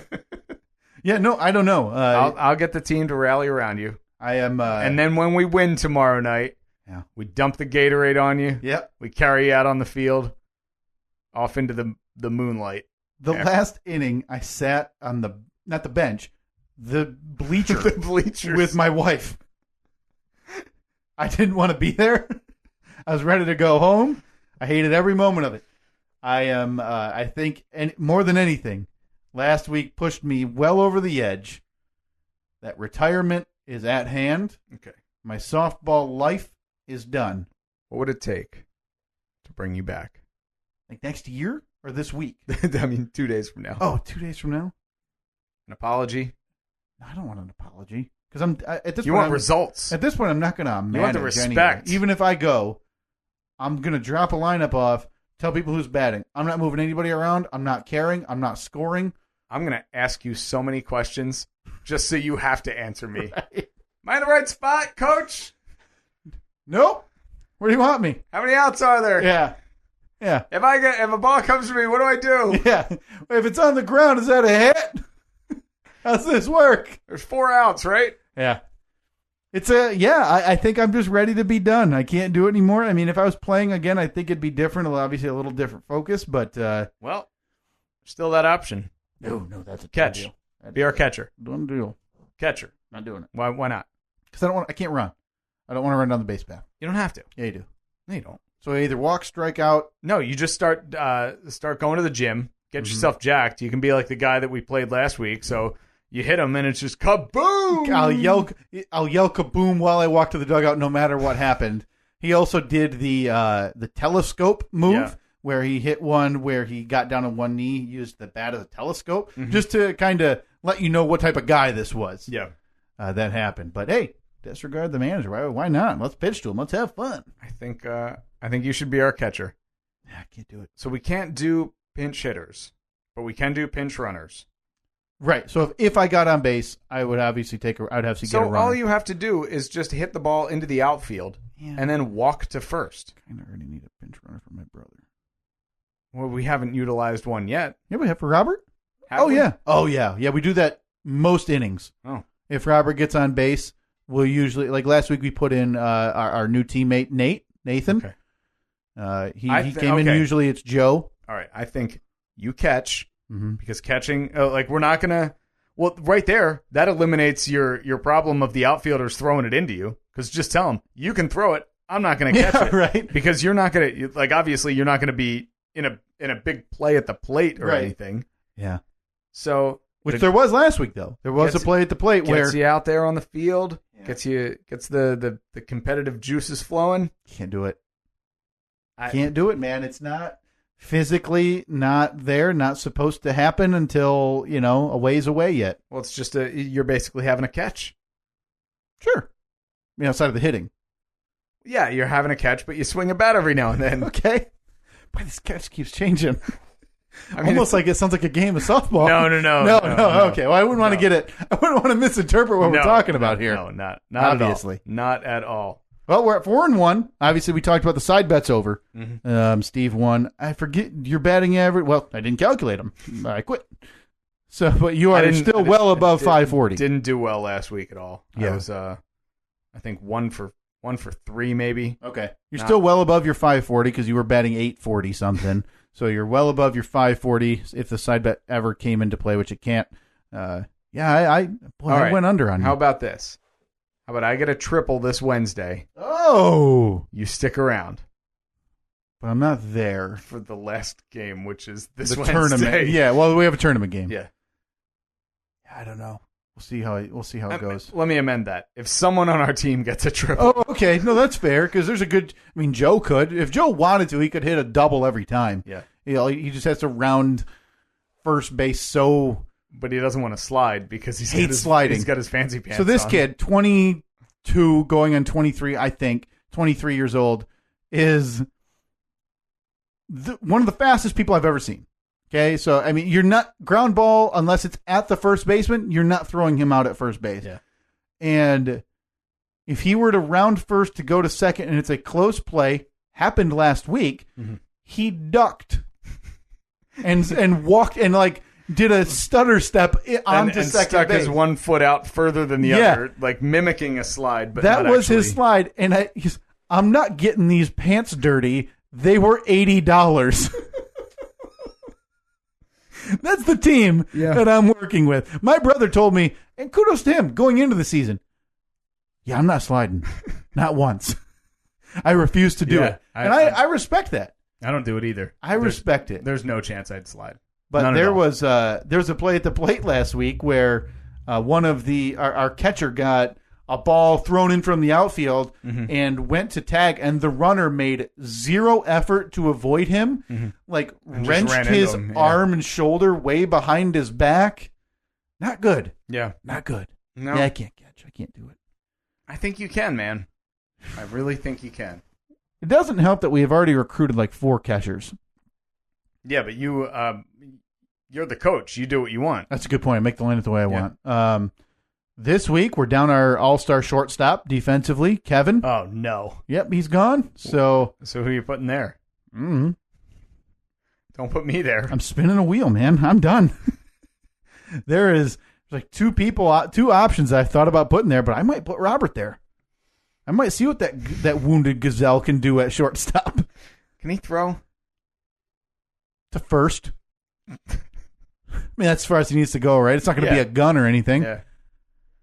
Every game, I stand there at second base, and I think to myself, I'm so happy I'm not a shortstop. Because it seems like every ball goes there. Yeah, a lot go there more than third base, which is weird to me. I thought a lot more action would be at third base. So, I don't know. I don't know what's going to happen on Wednesday. Still haven't turned any double plays this year. Okay. Not for lack of effort, though. Right, I've been trying like hell. We turned one, but it was Kevin on his own, wasn't it? I think so. Didn't he grab that short, step on second, whip it to first, and got him? Yeah, something crazy. I just stood there like, He got out of the way like a true second baseman. Good job, man. Yeah.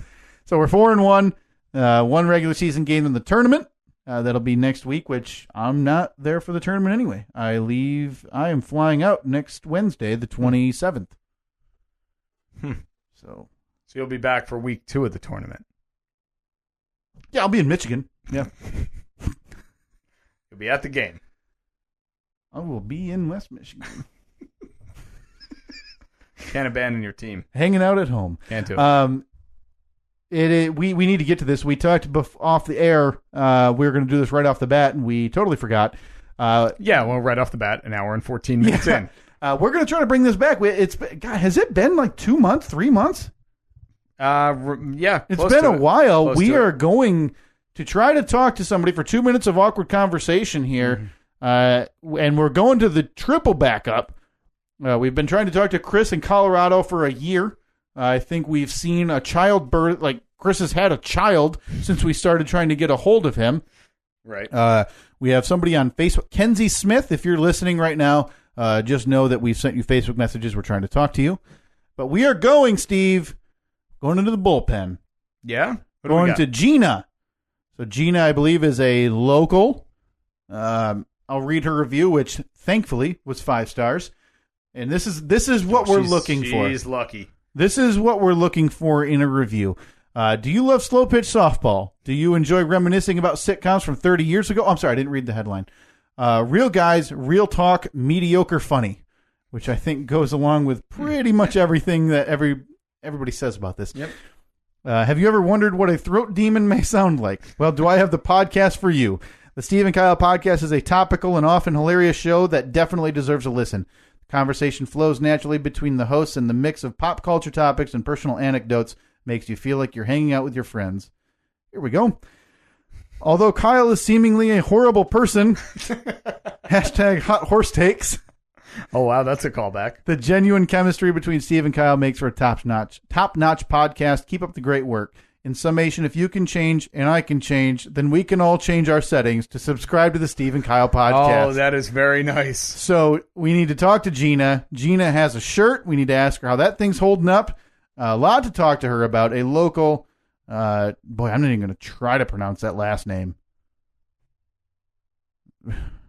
Nope. Oh, I think it's pronounced. If I can change, and you can change. Gina? Everybody can change. Oh, Gina's there. Hey, Gina, how are you?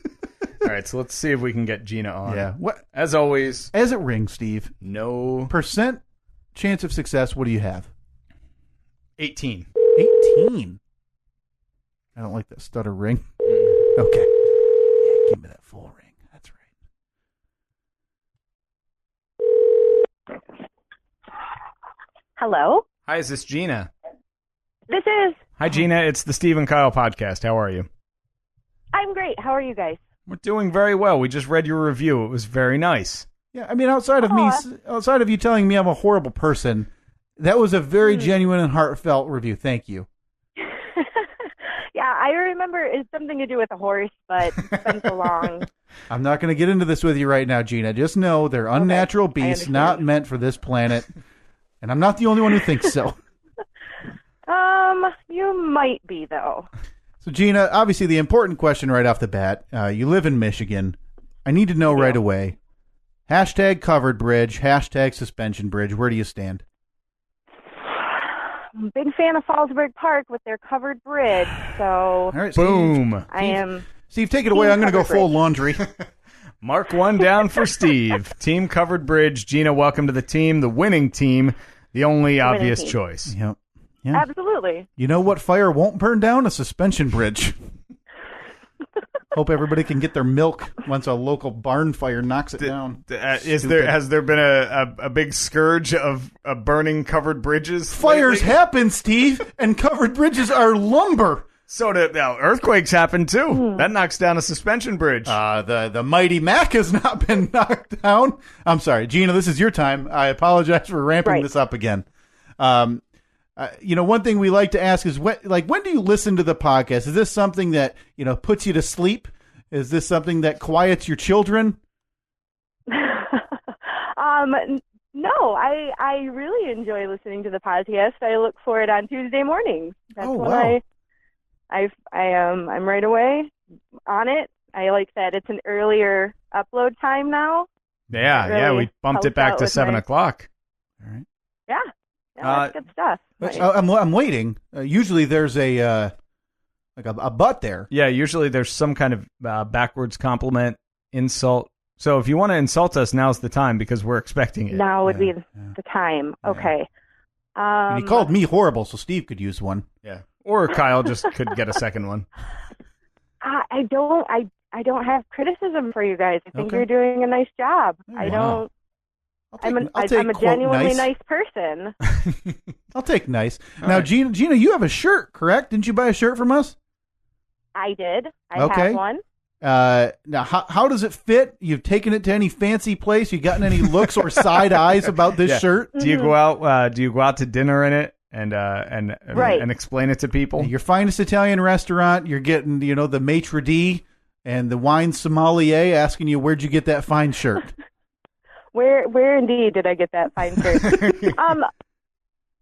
My husband did. I posted a picture to Twitter of my shirt. Oh, okay. And my husband is the one that brought up the fact that those faces were conspicuously placed. Oh, okay. Now I know what picture we're talking about. Yep. Yeah. That makes so sense. I feel like it's attention grabbing. People do look. Mm-hmm. I don't know if grabbing is the one is the word you want to use. Nope. Attention getting. Mm-hmm. Attention getting. Yeah. Yep, that's a better expression. So So you've gotten some looks. So you're doing the PR work for the Steve and Kyle podcast by plastering our faces in conspicuous spaces.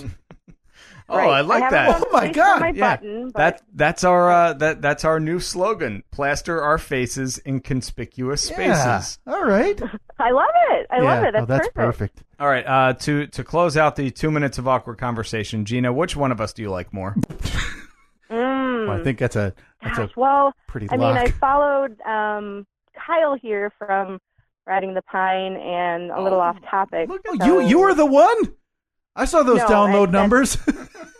No, actually, that's a lie. I saw them uploaded places.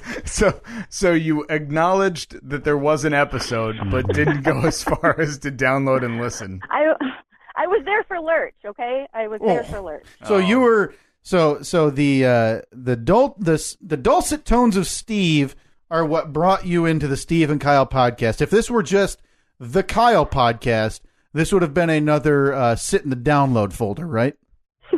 Right. Well, question answered, Steve.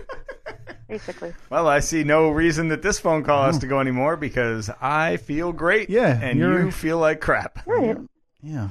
Like I said, I'm a genuinely nice person. Well, certainly doesn't feel like it, Gina.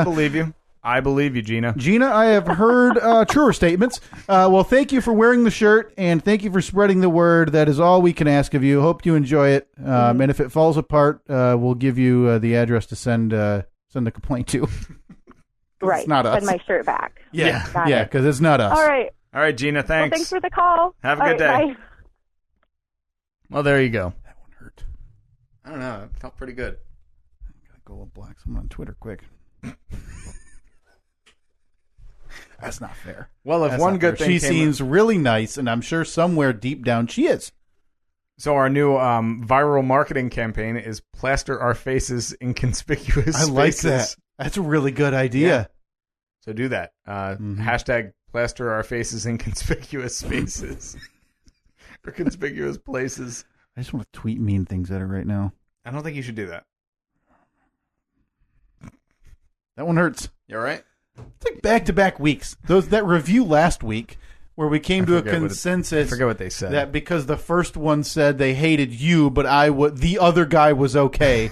Yeah. That in this case, I was going to take the negative hit for whatever. I forget what it even was. Yeah. But it was definitely something negative. So yeah. Oh, it was something about my voice. Yeah, I don't remember. Yeah, no, it's great. It's great. Love doing this. I don't remember exactly what it was. But anyway, moving on. There is a big shakeup. Oh, my goodness. I can't even believe we waited this long. A big shakeup in our town. And we've talked about it. We've talked about the Informer page. The Watchdog. The community Watchdog page that I joined. And as of last week, has a new member.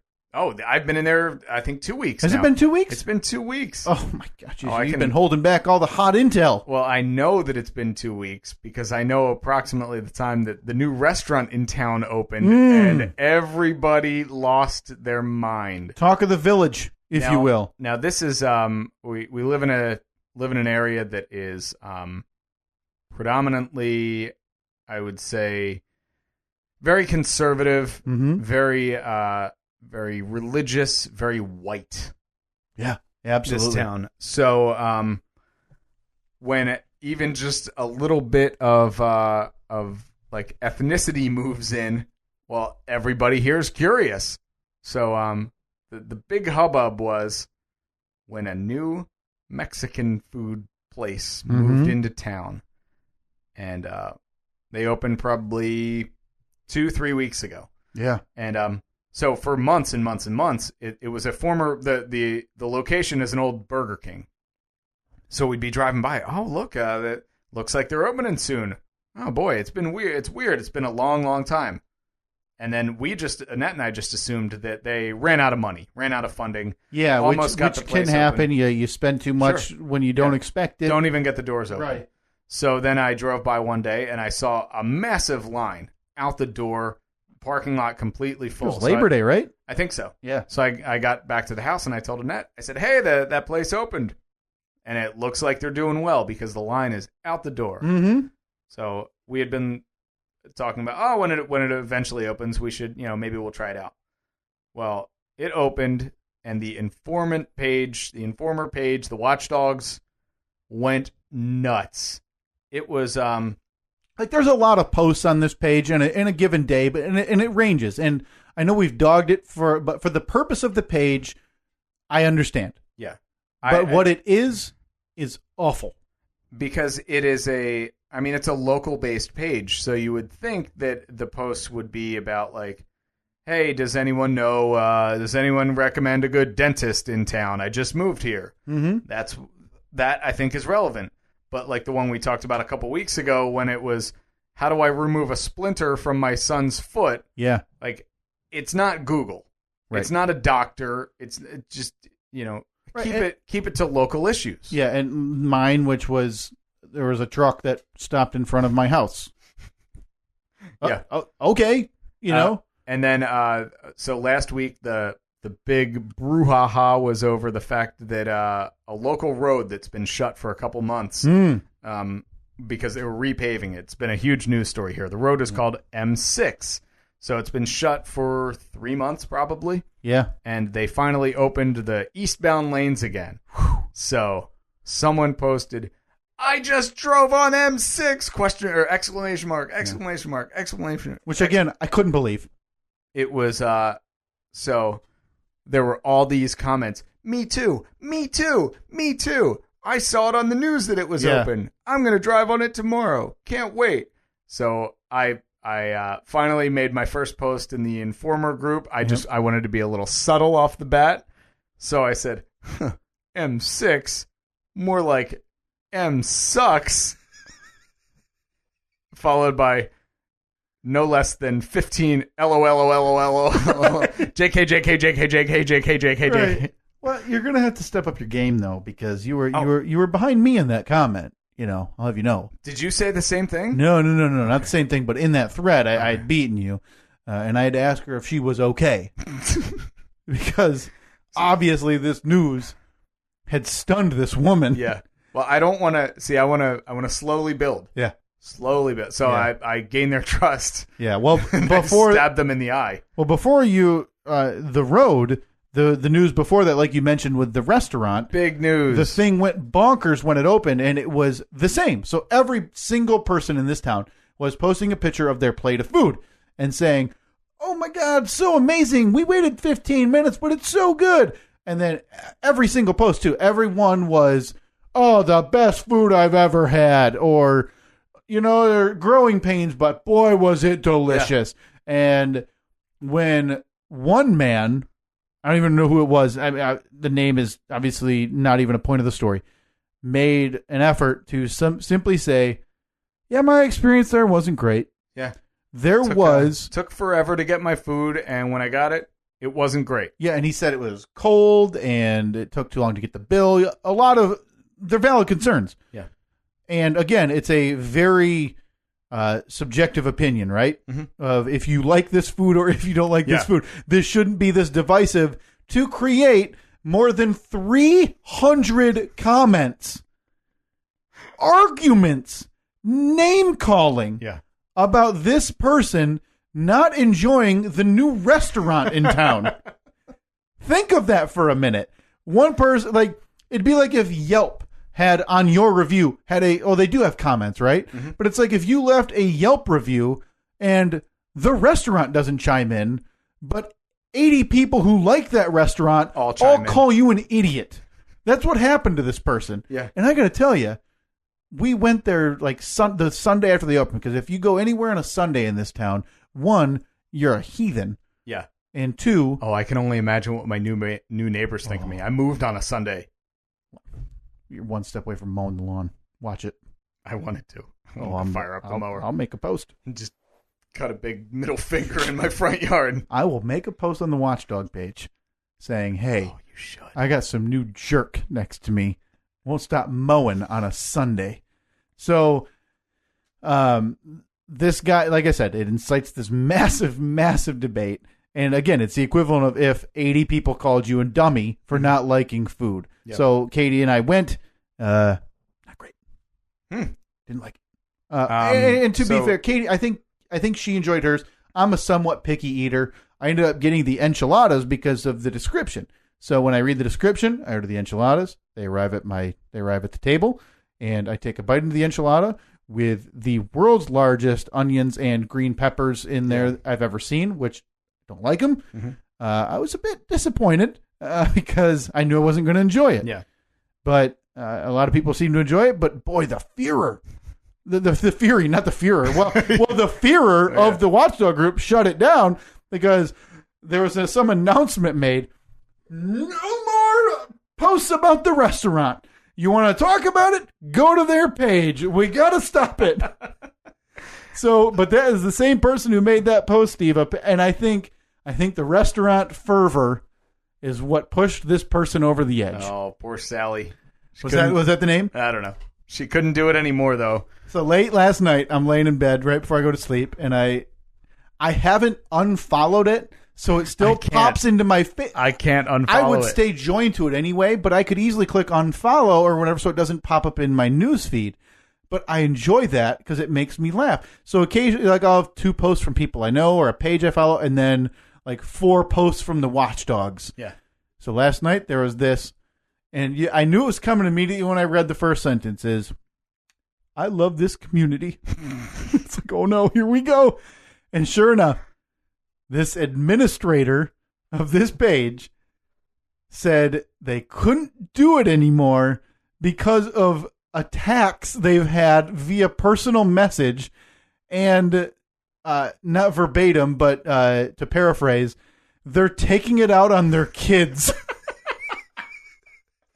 So they couldn't handle it. They can't handle like somebody sending them a message like, you know, hey, you're a dummy for letting this post go on, or what? And I'm sure it's worse. Whatever. Yeah.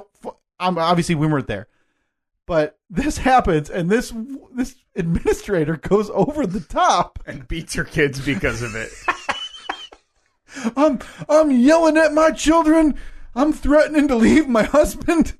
I can't do it anymore. All because of the local taco place. This one person had to leave. So she resigned her role. As the administrator of the Watchdog. But she's still going to stick around, but she's going to keep her mouth shut. Got to take a few steps back from the hubbub of what's been going on. I think you just have to cut bait. You got to... if you're going to sit down for that, you got to go. Yeah. You got to go. I can't help but feel this page is taking a real dark turn. And it's not because of me, but since I joined, it has been on a path to bad, man. It has been going downhill. I'd say the two might be related. You think they might be? Yeah, it might be. Oh, maybe a little bit. I mean, I have not been anything mean. I have been sarcastic and made jokes, but I have never once said anything personally insulting. Nothing. There was the one guy who got reprimanded by this person who left for saying naughty words to me, and that was about the home invader delivery man who was just trying to solicit. Yeah, the man who knocked on a door. The man who knocked on a door, who we all needed to be on the lookout for because he was driving a truck. And their naughty words were said to me, and this person was reprimanded. Mm-hmm. I have not been in trouble once. I really thought I'd get like a message like, "Hey, man, don't do that. You don't need to do that. Don't be sarcastic." A lot of these people are in their 60s. They don't get it. Yeah. They just think you're dumb or being mean. Because this one woman who initially posted about the robbery by solicitation by an announced man, said like, "I guess that's what I get. I just have to leave. 16 years I've called this place my home, and I don't know if I can do this anymore." Do you think there's an outside chance I caused a person to move? Yeah. No, I think there's a very inside chance that you caused a person to move. Do you think, Myrtle got off her computer that her kids bought her 26 years ago and said, "Bert, get the sign. We're moving." So it's Myrtle and Bert. Myrtle and Bert. Mert and Bert. Yeah. Yeah. Happily married. I'm assuming 50 years. Couple grandkids. They're alone, so she's watching the Watchdog page. Right. I think Myrtle and Bert are hitting that. Maybe that's whose house I bought. Oh man, maybe this I can't do it. This young buck named Kyle, he's just given me all I can handle, and I refuse to stick around for it anymore. Myrtle and Bert. Myrtle and Bert are out the door because of you. I don't feel bad. Now I know that we say this on a regular basis. Oh, good. Get some fan action going on. So there are a couple things that we can do now, but I feel as though we have to... Oh, yes! Oh, baby. I was like a little extra amp for this.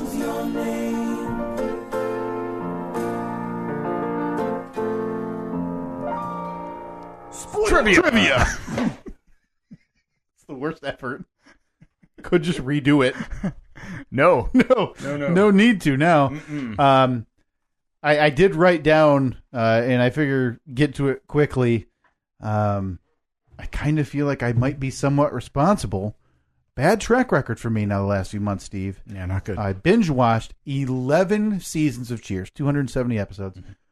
Got to the end, and it wasn't, back-to-back type of thing. But I still, actor Jay Thomas, who we talked about, played Eddie LeBeck, wife of Carla, or husband of Carla, appeared in 8 episodes. He passed away. Run over by a Zamboni. Run over by a Zamboni in the show. Passed away of, I believe, cancer in real life. Passed away. That was 3 weeks ago.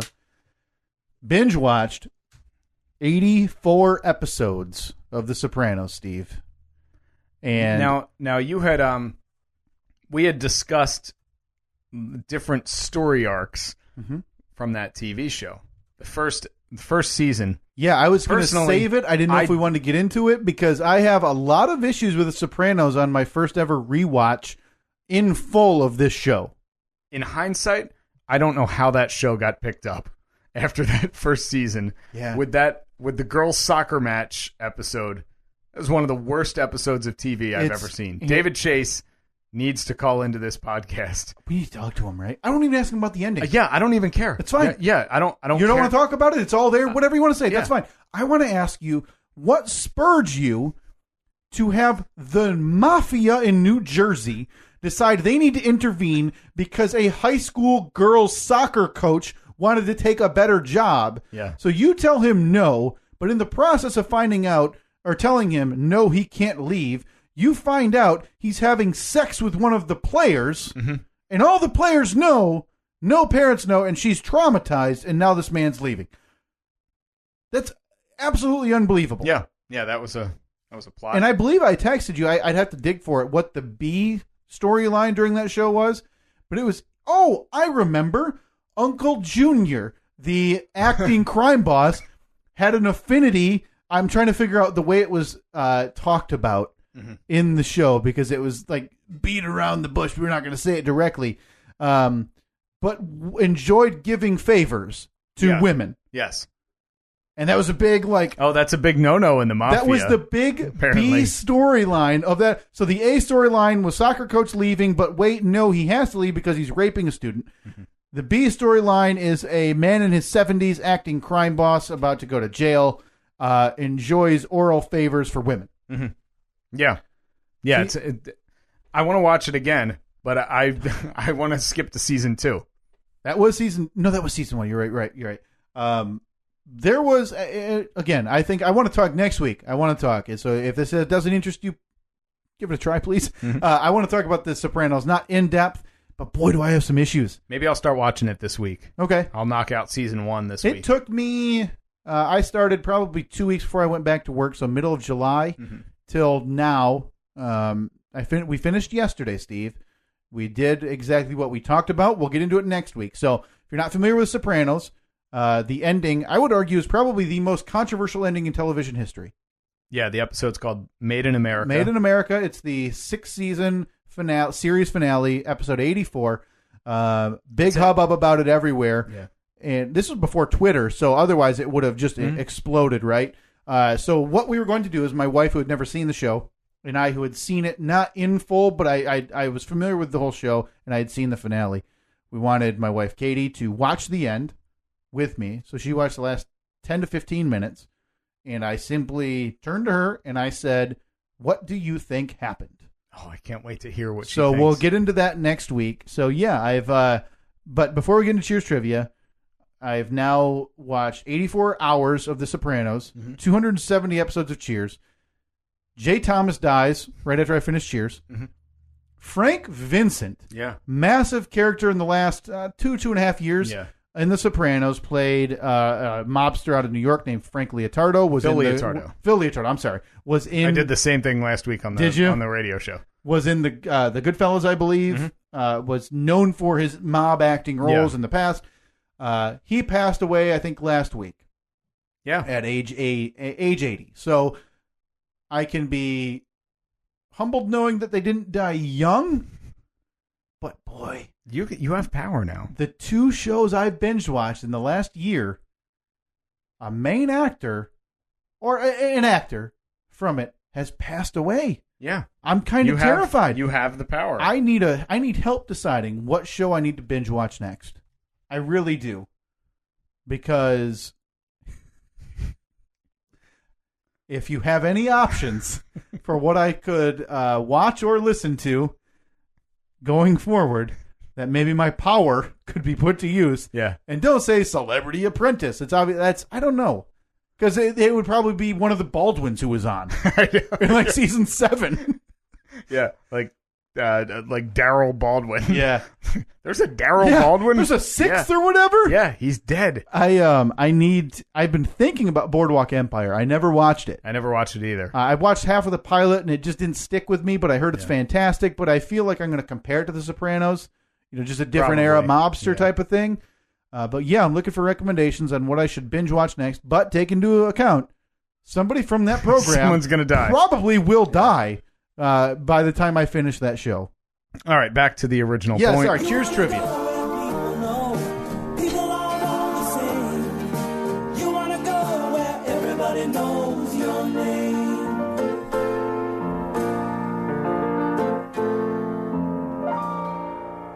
Trivia. Quickly again, sorry to interrupt, but did you see anything of the Emmys last night? I didn't even know that they were happening until I saw on Twitter at like 10 o'clock last night. I don't know what happened, but there were Cheers references like back to back. Were there? So really? when I had it on intermittently, and once after one of the awards was announced and received, and they were they kind of do that long camera pull out to the whole arena or whatever, and they start playing some music that the DJ will talk over as they go to commercial. It's a very quieted version of the Cheers theme song. Is it really? And I was like, oh, okay. And I just look at Katie and she goes, and she kind of perks her head like, oh, Cheers. I said, yep. And then the first commercial, I want to say it was like Nissan, but they have like the car, how they'll show cars on like the tracks or whatever. Yeah. They had the car's engines revving to the Cheers theme song. Wow. Well, right before they pan to the car that says like 1991 Emmy for Best Comedy. Yeah. And so they got somebody near a piano, and then it goes to the cars, and they're going the Cheers theme. Back to back. I can't escape it now. I can't escape it. It's a Cheers world. It is. I'm just living in it. Yep. All right, so back to what we were talking about. Oh, come on. We don't need to play. Third time. You wanna go where everybody knows your name.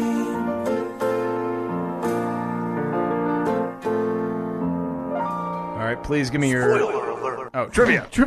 Please give me your standing so far. Total update. After last week, I am 4 for 9 with a total of 4 points. Now, again, if you answer the question correctly with me not giving you the multiple choice, you get 2.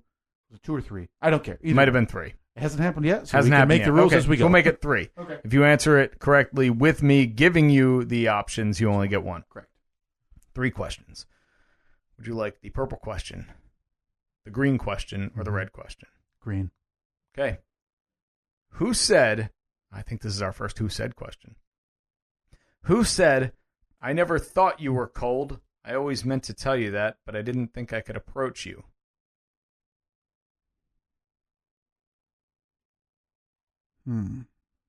Somebody said that to Rebecca.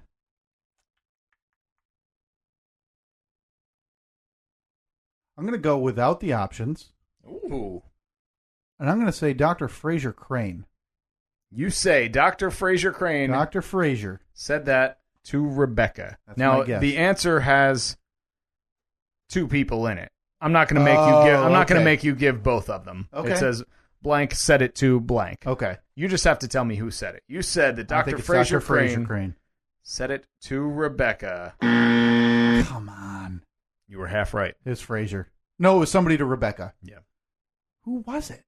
Was it Norm or Cliff? Well, I mean, I just gave away half the answer. Was it Fraser to Lilith? Was it Norm to Rebecca? Yeah, Norm. Or was it Diane to Carla? Man. The only reason I thought Fraser, Steve, to quickly recap, there was an episode. Are you going to give your answer? I got it wrong. I got it wrong. Oh, that's right. So you don't. I don't think I get a second go. chance. Okay, yeah. That there was a few episodes, Steve. Obviously, you remember where Dr. Crane was pursuing Rebecca as a romantic interest. This is after his his wife had left him, Lilith, to live in a biodome with a coworker for 6 months to a year. Right, of course, the biodome. Yeah, it's a big storyline. It's a big storyline. You got to wonder, is she going to come back out, or Fraser and Lilith going to get back together? Is Fraser going to hook up with her? Jeez. Not going on. All right, you want red or purple? Red. All right. What happens to Norm and Rebecca when Norm paints her office? I need the options there, because I think there's one that stands out that I think, but I need the options. Okay, A, they become good friends. B, it's really vague. It's so vague. B, they get into a paint fight. That's not true. Or C, they decide to become romantically involved. No, it's A. Norm is married. It's A. You say A, they become good friends? Yeah. Oh yeah. Yeah, I thought there was something maybe where they kissed, but no, that didn't happen. Norm is married. He was an honest man. Very honest man. All right, you're left with the purple question. Mm-hmm. I need to hit this. I need to get this thing above 50%. You do. You need to, without the options.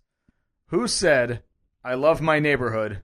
It's so quiet there, especially since the gang started using silencers. No options. That's Woody. Feeling confident, That's huh? Woody the bartender. You say that Woody said, I love my neighborhood. Yep. It's so quiet there, especially since the gang started using silencers. And you are... Yeah! Look at you. Yes! Look at you. I'm back on track. I might rewatch the show tonight. all 270? All 270. Well, I'll pick and choose, I guess. All right, so you got 2 out of 3 correct but today. 4 points. But 4 points. That is by far your best showing on Cheers Chat. You wanna go where you know people all are the same. You wanna go where everybody knows your name.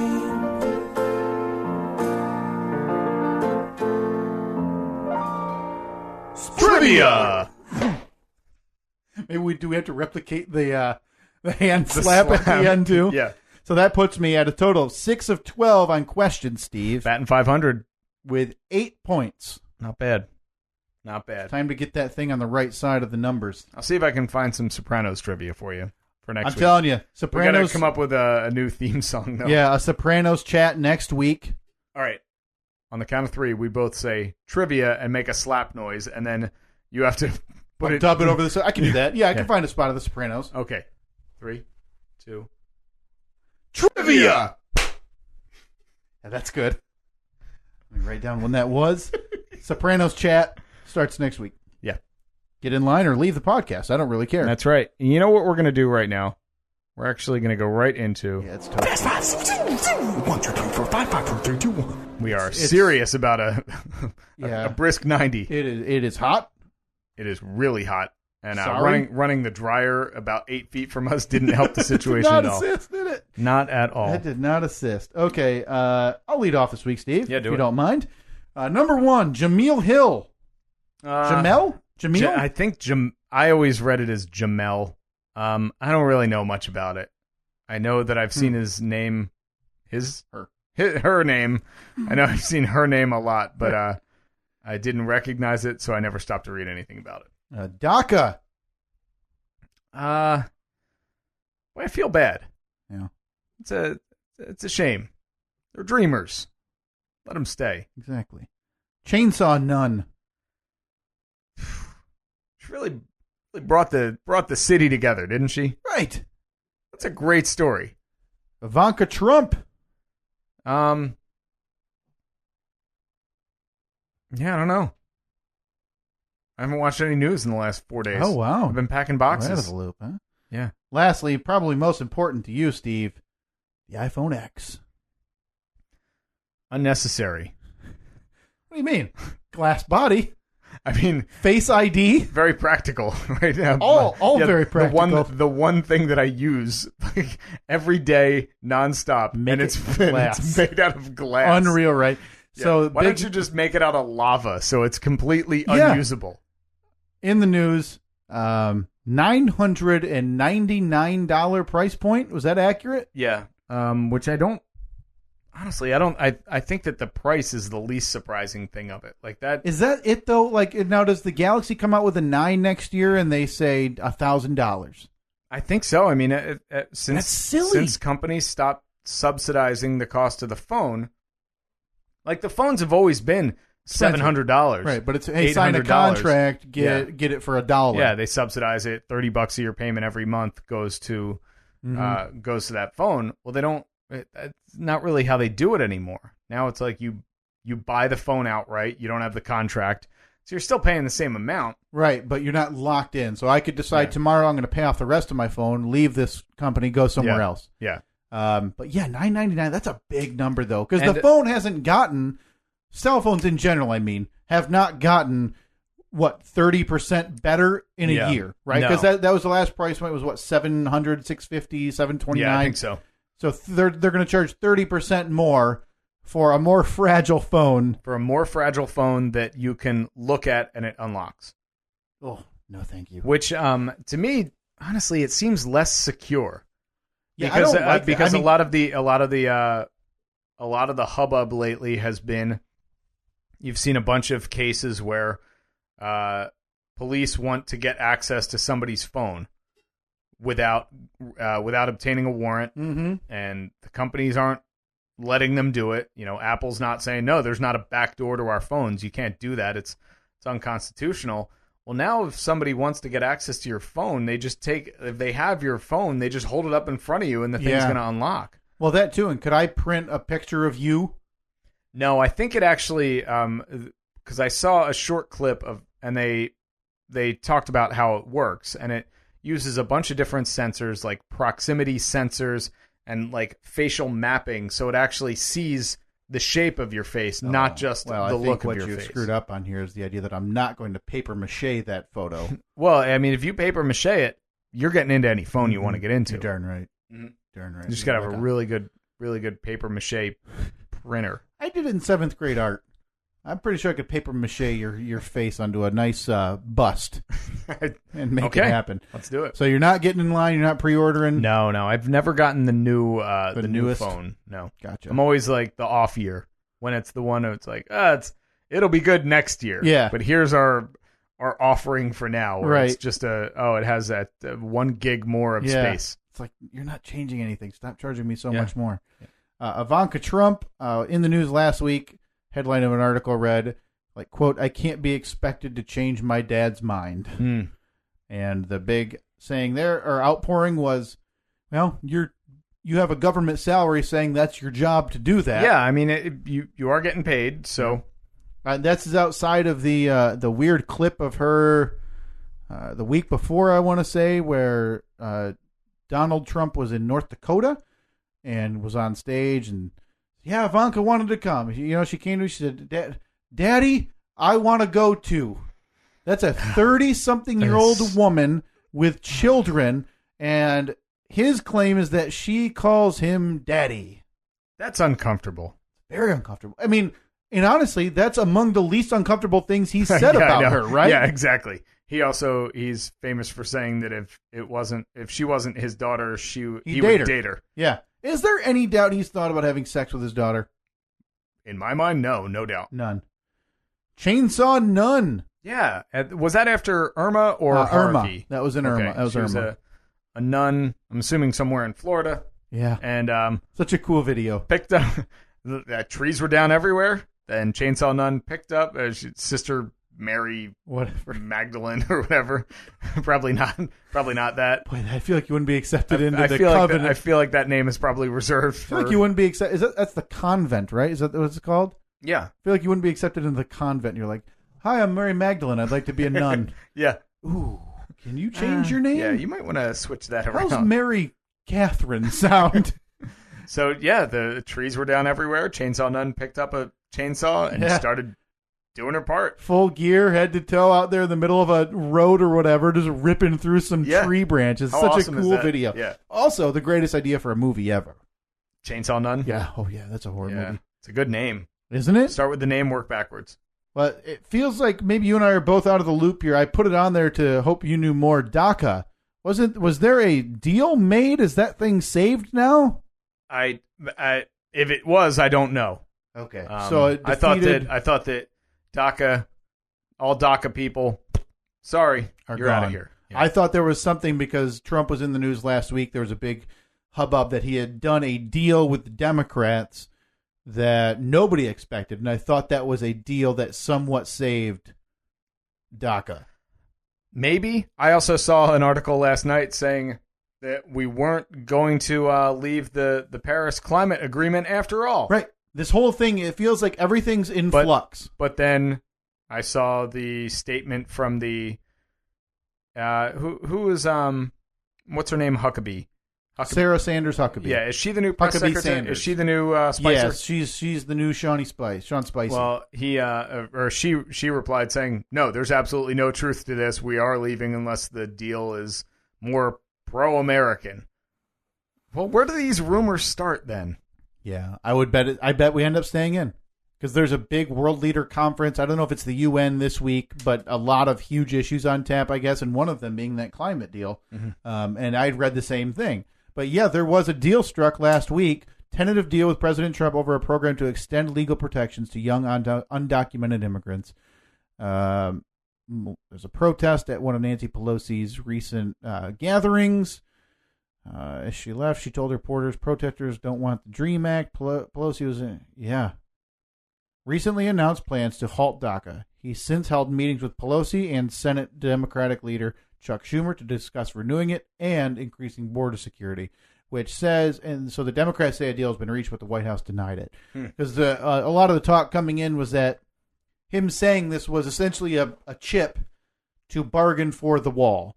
Yeah. So he can say, well, fine, we'll keep DACA, but you put into the budget my 100 times estimated more than what I told you was going to cost for the wall. $500 trillion wall. Yep. So that is, I guess it's all in flux too, but yeah, it sounds like DACA's not exactly done. Yeah.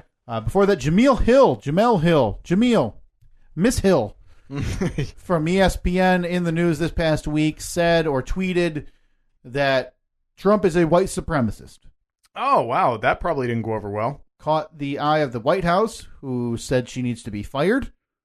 Caught the eye of ESPN, who surprisingly denounced it. Usually they stay out of that unless you directly come out and, give hate speech type of thing. She's been it all over the news since this. She's already a controversial figure on ESPN. So she leads. They reconfigured last year SportsCenter with SC6. Oh, okay. Now Michael I know. Yeah, now Smith, I know who she is. And they do it's a different form of SportsCenter. It's a little more politically involved, a little more feature bent. It's not highlights and scores like it used to be because they needed to change. So she's been in the news more mainstream since then. And then this obviously, like I said, caught the eye. A lot of the issue is that ESPN didn't stand up for her. And an internal memo or something like that was released from the president saying, like, ESPN is for sports and this and that, where it's not a great look going on with ESPN right now. So, I don't know if she's... There was rumors that they pulled her off the show, but no other African-American anchors would do the show, so they had to call and beg her to come back that night. It's ugly. It's real ugly. It seems like at this point, as a large corporation, unless she still has a job. Right? I mean, that has to go in two camps, right? Either ESPN has to say, hey, those tweets, those are Jemele Hill's tweets. She can tweet whatever she wants from that account. I know she's a representative of this company, but nothing in that tweet is hate speech, right? Yeah, I'm not saying I think she should be fired. Right. I'm just surprised that she hasn't been, because people have been fired for much less. The other camp is you fire them, you move on, you say we're not going to tolerate it. You can discuss politics, but don't name call and drag people through the mud type of thing. So, that's still ongoing. I mean, people upset with ESPN's response, but then obviously the right saying you need to fire her. Boy. Just can't stay out of the news. Yeah. No, not at all. Is that all of them? That was 5, that was the rest of yours, right? Yeah, Chainsaw Nun. Chainsaw Nun. I think it definitely needs to be a movie. A horror movie. Absolutely. Fast 5. 1, 2, 3, 4, 5, 5, 4, 3, 2, 1. All right, first on the list, Juggalos. Just keep them away from me. Like, is it a problem? Are they near you? Well, no, but like anytime I see a headline with them, and where the state we're in is kind of the home of the Juggalos. Yeah, they're close enough. I don't need them gathering. Up next, Sean Spicer. Didn't enjoy it. Really? Didn't enjoy it. It's hard to look past what he did for 6 months where he was a lying piece of garbage. Yeah. And I appreciate him. We'll talk about it. Yeah. Next, the Emmys. Yeah, those were on. Yep, they happened. That's a television. It turns out that happens about once a year. Honors TV actors and directors and writers. Now, next, I know that you were excited about this. I'm not sure if I'm saying the first name right. Golovkin versus Alvarez. Golovkin, Canelo Alvarez, Triple G, if you will. Triple G versus Canelo Alvarez. What's big the boxing. other G? I don't know. He just goes by Triple G Boxing. Tremendous fight. Boy, that was fun. Yeah? Yeah. So you watched the whole thing? You ordered the pay-per-view? Watched the whole thing. Ordered the pay-per-view? We'll get to my thoughts on it when we go into the recap. I did, in fact, watch the whole thing. Okay. And finally, Fantasy Football Week number 2. How'd you do? Team Kyle's in the dumps after week 2. We had some comebacks in week 1, Steve. Well, don't you have like 11 teams? 3. Nope. 3 teams. 3, and then I do some of that daily occasionally when I'm really glutton for punishment. 3 teams. I'm now, let's see. I think I'm 1-1 in all of them. How much money are you down in daily? Not much. I do the dollar ones and things like that. I'm down like $4. Oh boy. Yeah, so I'm never coming back from Big this. spender. I've been I put $20 in, I think, at the start of last season. I'm just waiting for it to be gone so I can stop because I'm not going to reload it. I don't enjoy it, especially after reading the stats and the numbers, knowing that 80% of the winnings go to employees. Yeah. And if they don't go to FanDuel employees can't bet on FanDuel. Well, FanDuel employees know the algorithms. They go to DraftKings and they make 80% of those winnings. Right. So I stand no chance of ever winning that. Right. And I'm trying to stuff the last few dollars down the garbage disposal just to be done with it. It just won't go down. It won't go down. I keep like, I made 80 cents this week. Like, all right, stick around. So yeah, I mean, you can't ignore it. That's money. After this week, though, I think I'm going to be down to $2.04. Oh, nice. Yeah. Almost gone. So Golovkin Alvarez, you watched. You ordered the pay-per-view. Triple G. We watched the fight. Triple G versus Canelo Alvarez. And this is a fight for me. I feel like you're dodging the question. What are you talking about, Steve? I'm trying to get into the analysis here. I'm telling you. Did you find like a backdoor stream? What are you talking about? You did, didn't you? Backdoor what? You un-American. How dare you? I mean, if you're not American enough to pay for a fight between men named Golovkin and Alvarez, they may as well be Smith and Johnson. I spent $100 on Mayweather McGregor 2 weeks ago, recouped $0 of those dollars. Nobody that came over gave you any money? I recouped $0 of those dollars. Wow. So, and it was Who just came me over? this Anyone I know? weekend. Yeah. Anyone from softball? Yeah. Huh. So did they offer the money and you just you said nope, this one's on me? No. Huh. So hey, you cheapskates! I don't know. You can't read between the lines here. Yeah. You got to at least make the offer. Yeah. Not one of them offered, huh? One of my buddies who's come over for every Mayweather fight, he paid. Okay. But I don't ask. It's partially on me. Well, no, you shouldn't have to ask. And, people know how much those pay-per-views cost. Especially this one. Yeah, that was a big dog. Yeah. You sheep. So this one was $80, and it was just me. If I had a group with 4, but the Mayweather McGregor thing was more of a illegal stream. I don't know why you're harping on this. I don't even know the terms you're using, Steve. I mean, the internet. Would you use LimeWire for that? Kazaa. But it's weird because, like, we talked about the Mayweather McGregor thing extensively and how much of a spectacle and an epic thing that was that transcended boxing, right? Yeah, transcended boxing, transcended MMA too. But this didn't. This was boxing. Yeah. If you're not a boxing fan or somebody who follows it, Gennady Golovkin and Canelo Alvarez don't mean anything to you. No. So in that, I didn't even try to get a group together. I wanted to see the fight because it's, for my money, it is the most important boxing match in the last 10 years, I'm guessing. Yeah. And the fight was fantastic. The fight was just incredible to watch. Who won?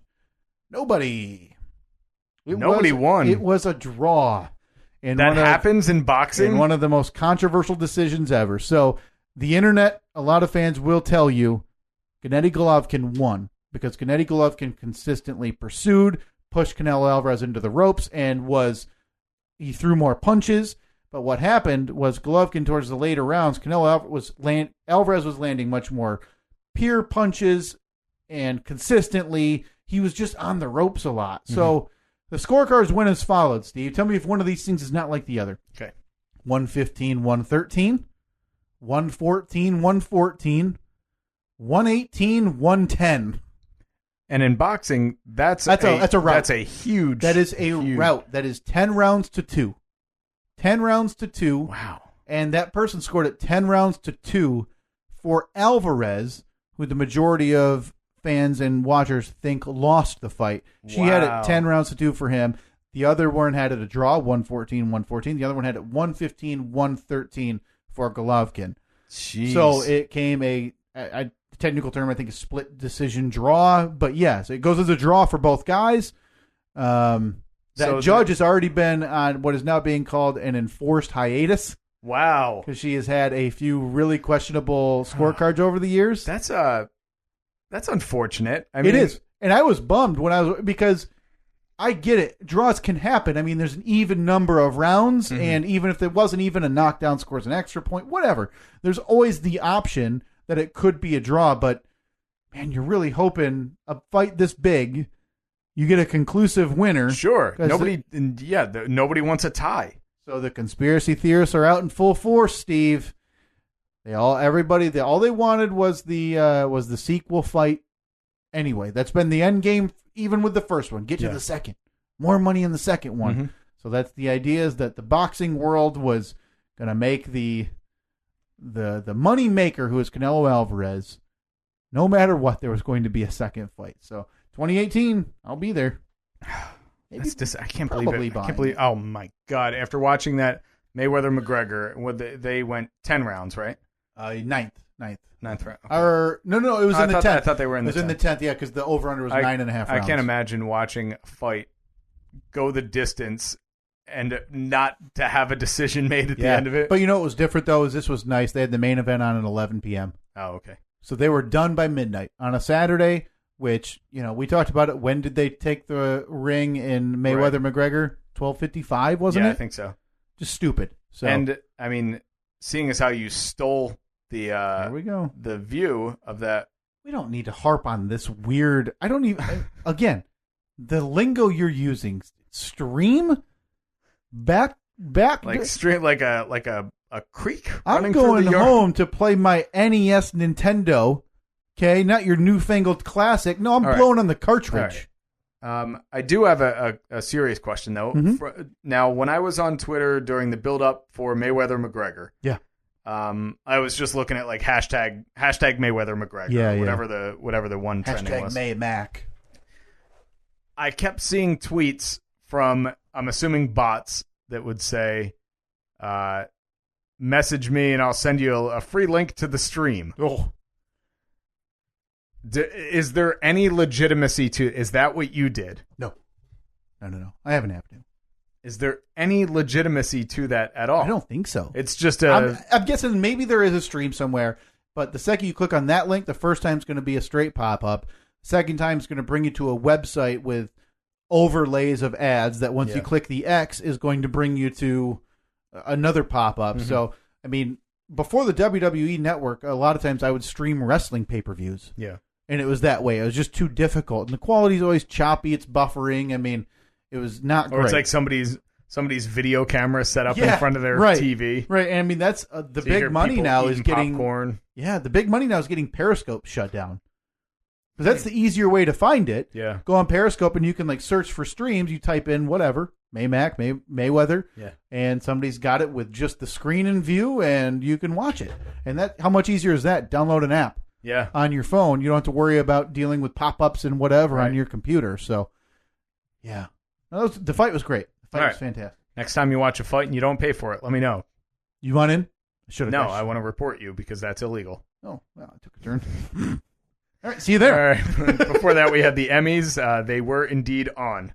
Yeah, watched bits and pieces. A couple of the acceptance speeches were that I saw clips of were funny, and yeah, sure enough, man, they like patting themselves on the back. They sure do. Surprisingly, a lot of people took shots at our president. I couldn't believe it. I don't know. I don't get it. In that room, I don't get it. Who would have thought? I wanted a down the middle broadcast. You know, Sean Spicer. Made an appearance at the Emmys. Spicy appeared. They are so in. I won't say damage control, but they are really trying to normalize that man. Yeah. To make him seem like he's a good guy, right? And he seems, because Kimmel had him on last week, and I watched a bunch of the clips from that, and by all accounts, he's a regular guy.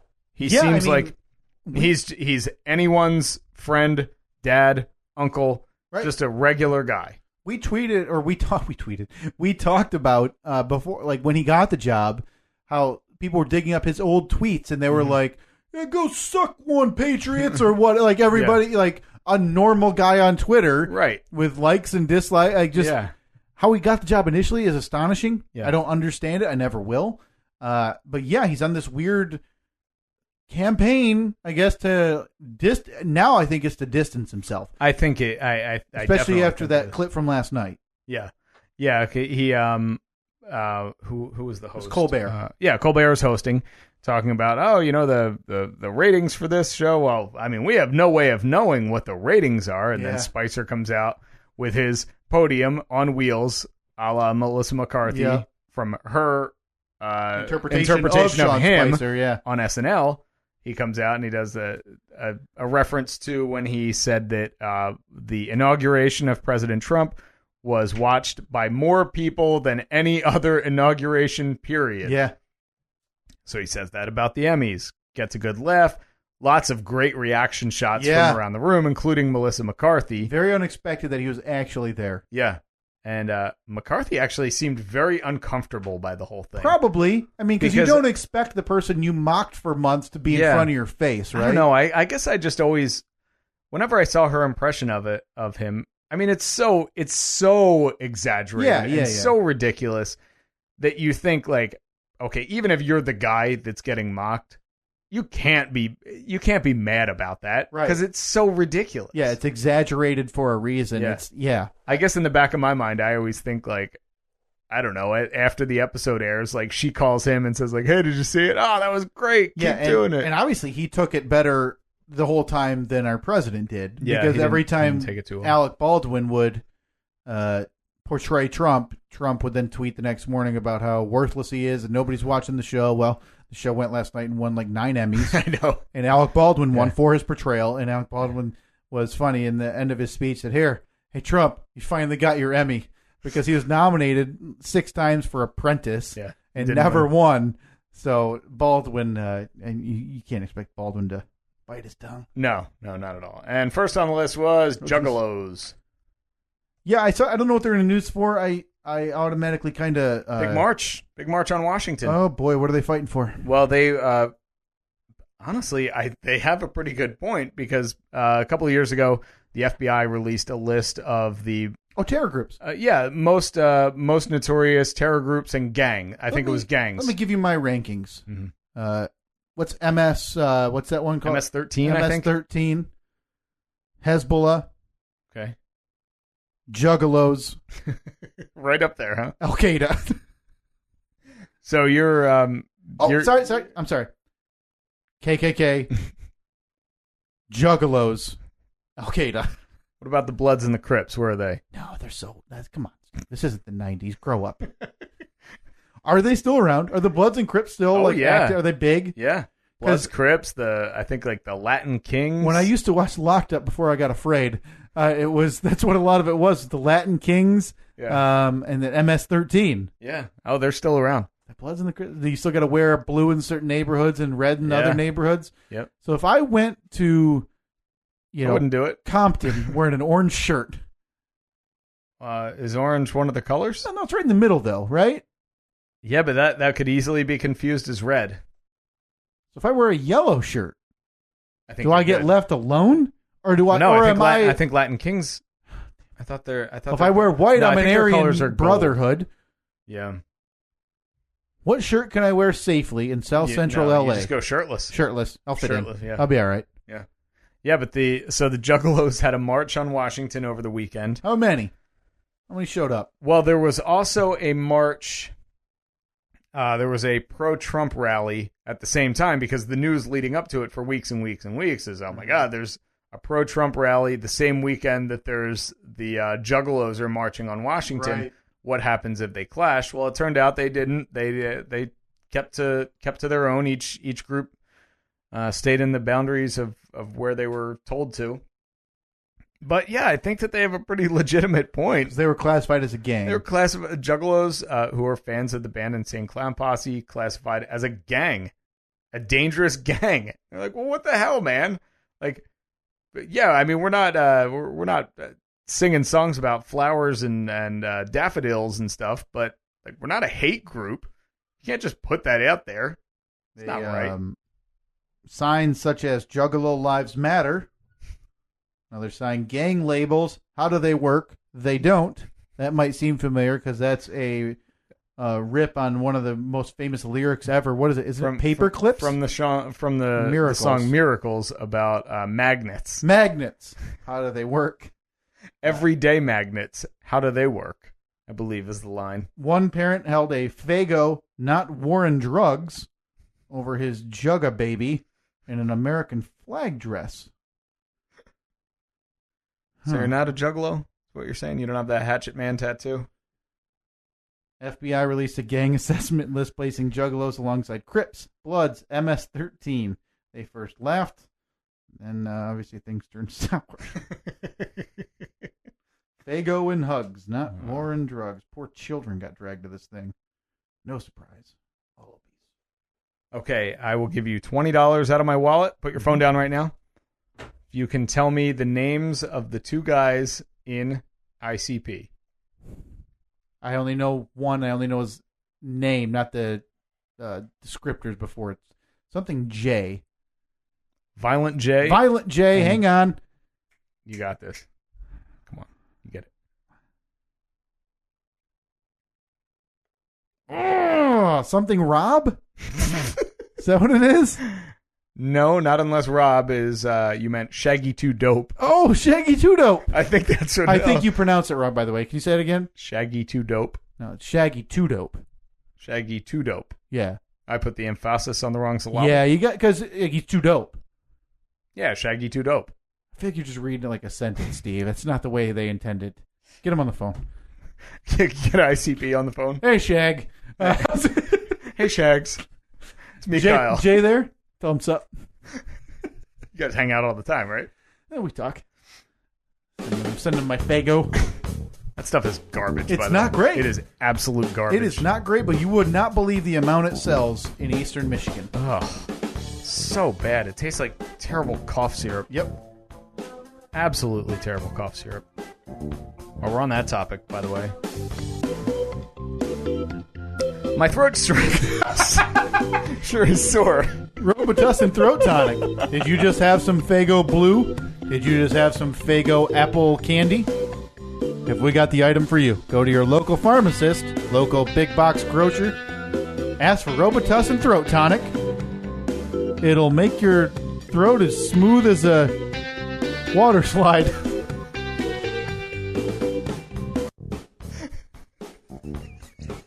Because people are always yearning for their throat to be as... Well, you think of, that smooth speed, Steve.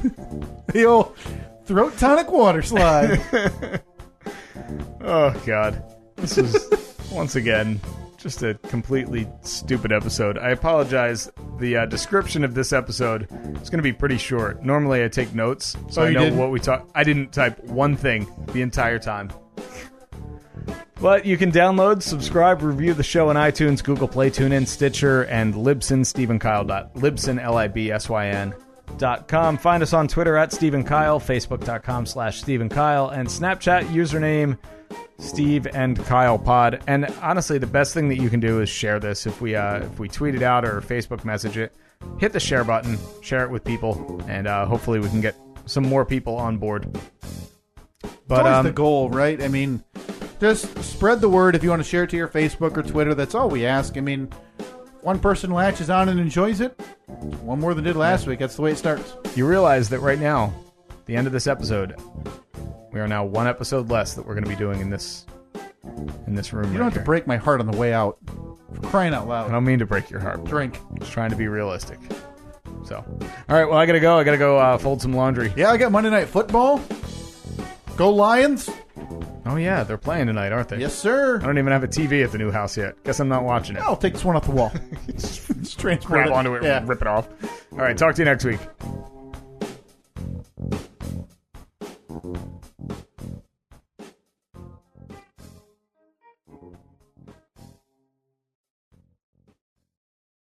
NetCredit is here to say yes to a personal loan or line of credit when other lenders say no. Apply in minutes and get a decision as soon as the same day. Loans offered by NetCredit or lending partner banks and serviced by NetCredit applications subject to review and approval. Learn more at netcredit.com/partners. When you're looking for world-class care that's around the corner and in your corner, there's an answer. Michigan Answers. Michigan Medicine is growing to care for more of Michigan than ever before and bringing the latest research and treatments closer to you. In hospitals and clinics across the state, we're showing up for you where and how you need us most. Because Michigan doesn't quit, and neither do we. Michigan Answers at michigananswers.org. Hey, do you want to know why I love the learning experience? Every parent wants their child to feel safe, supported, and inspired. At the Learning Experience, that's what we provide. Our curriculum brings learning to life with joyful moments, beloved characters, and hands-on exploration, helping children from ages 6 weeks to 12 years build confidence, kindness, and curiosity. Families say TLE feels like a second home, with locations on Beltline, Cascade, Byron Center, and Jenison. Learn more at thelearningexperience.com.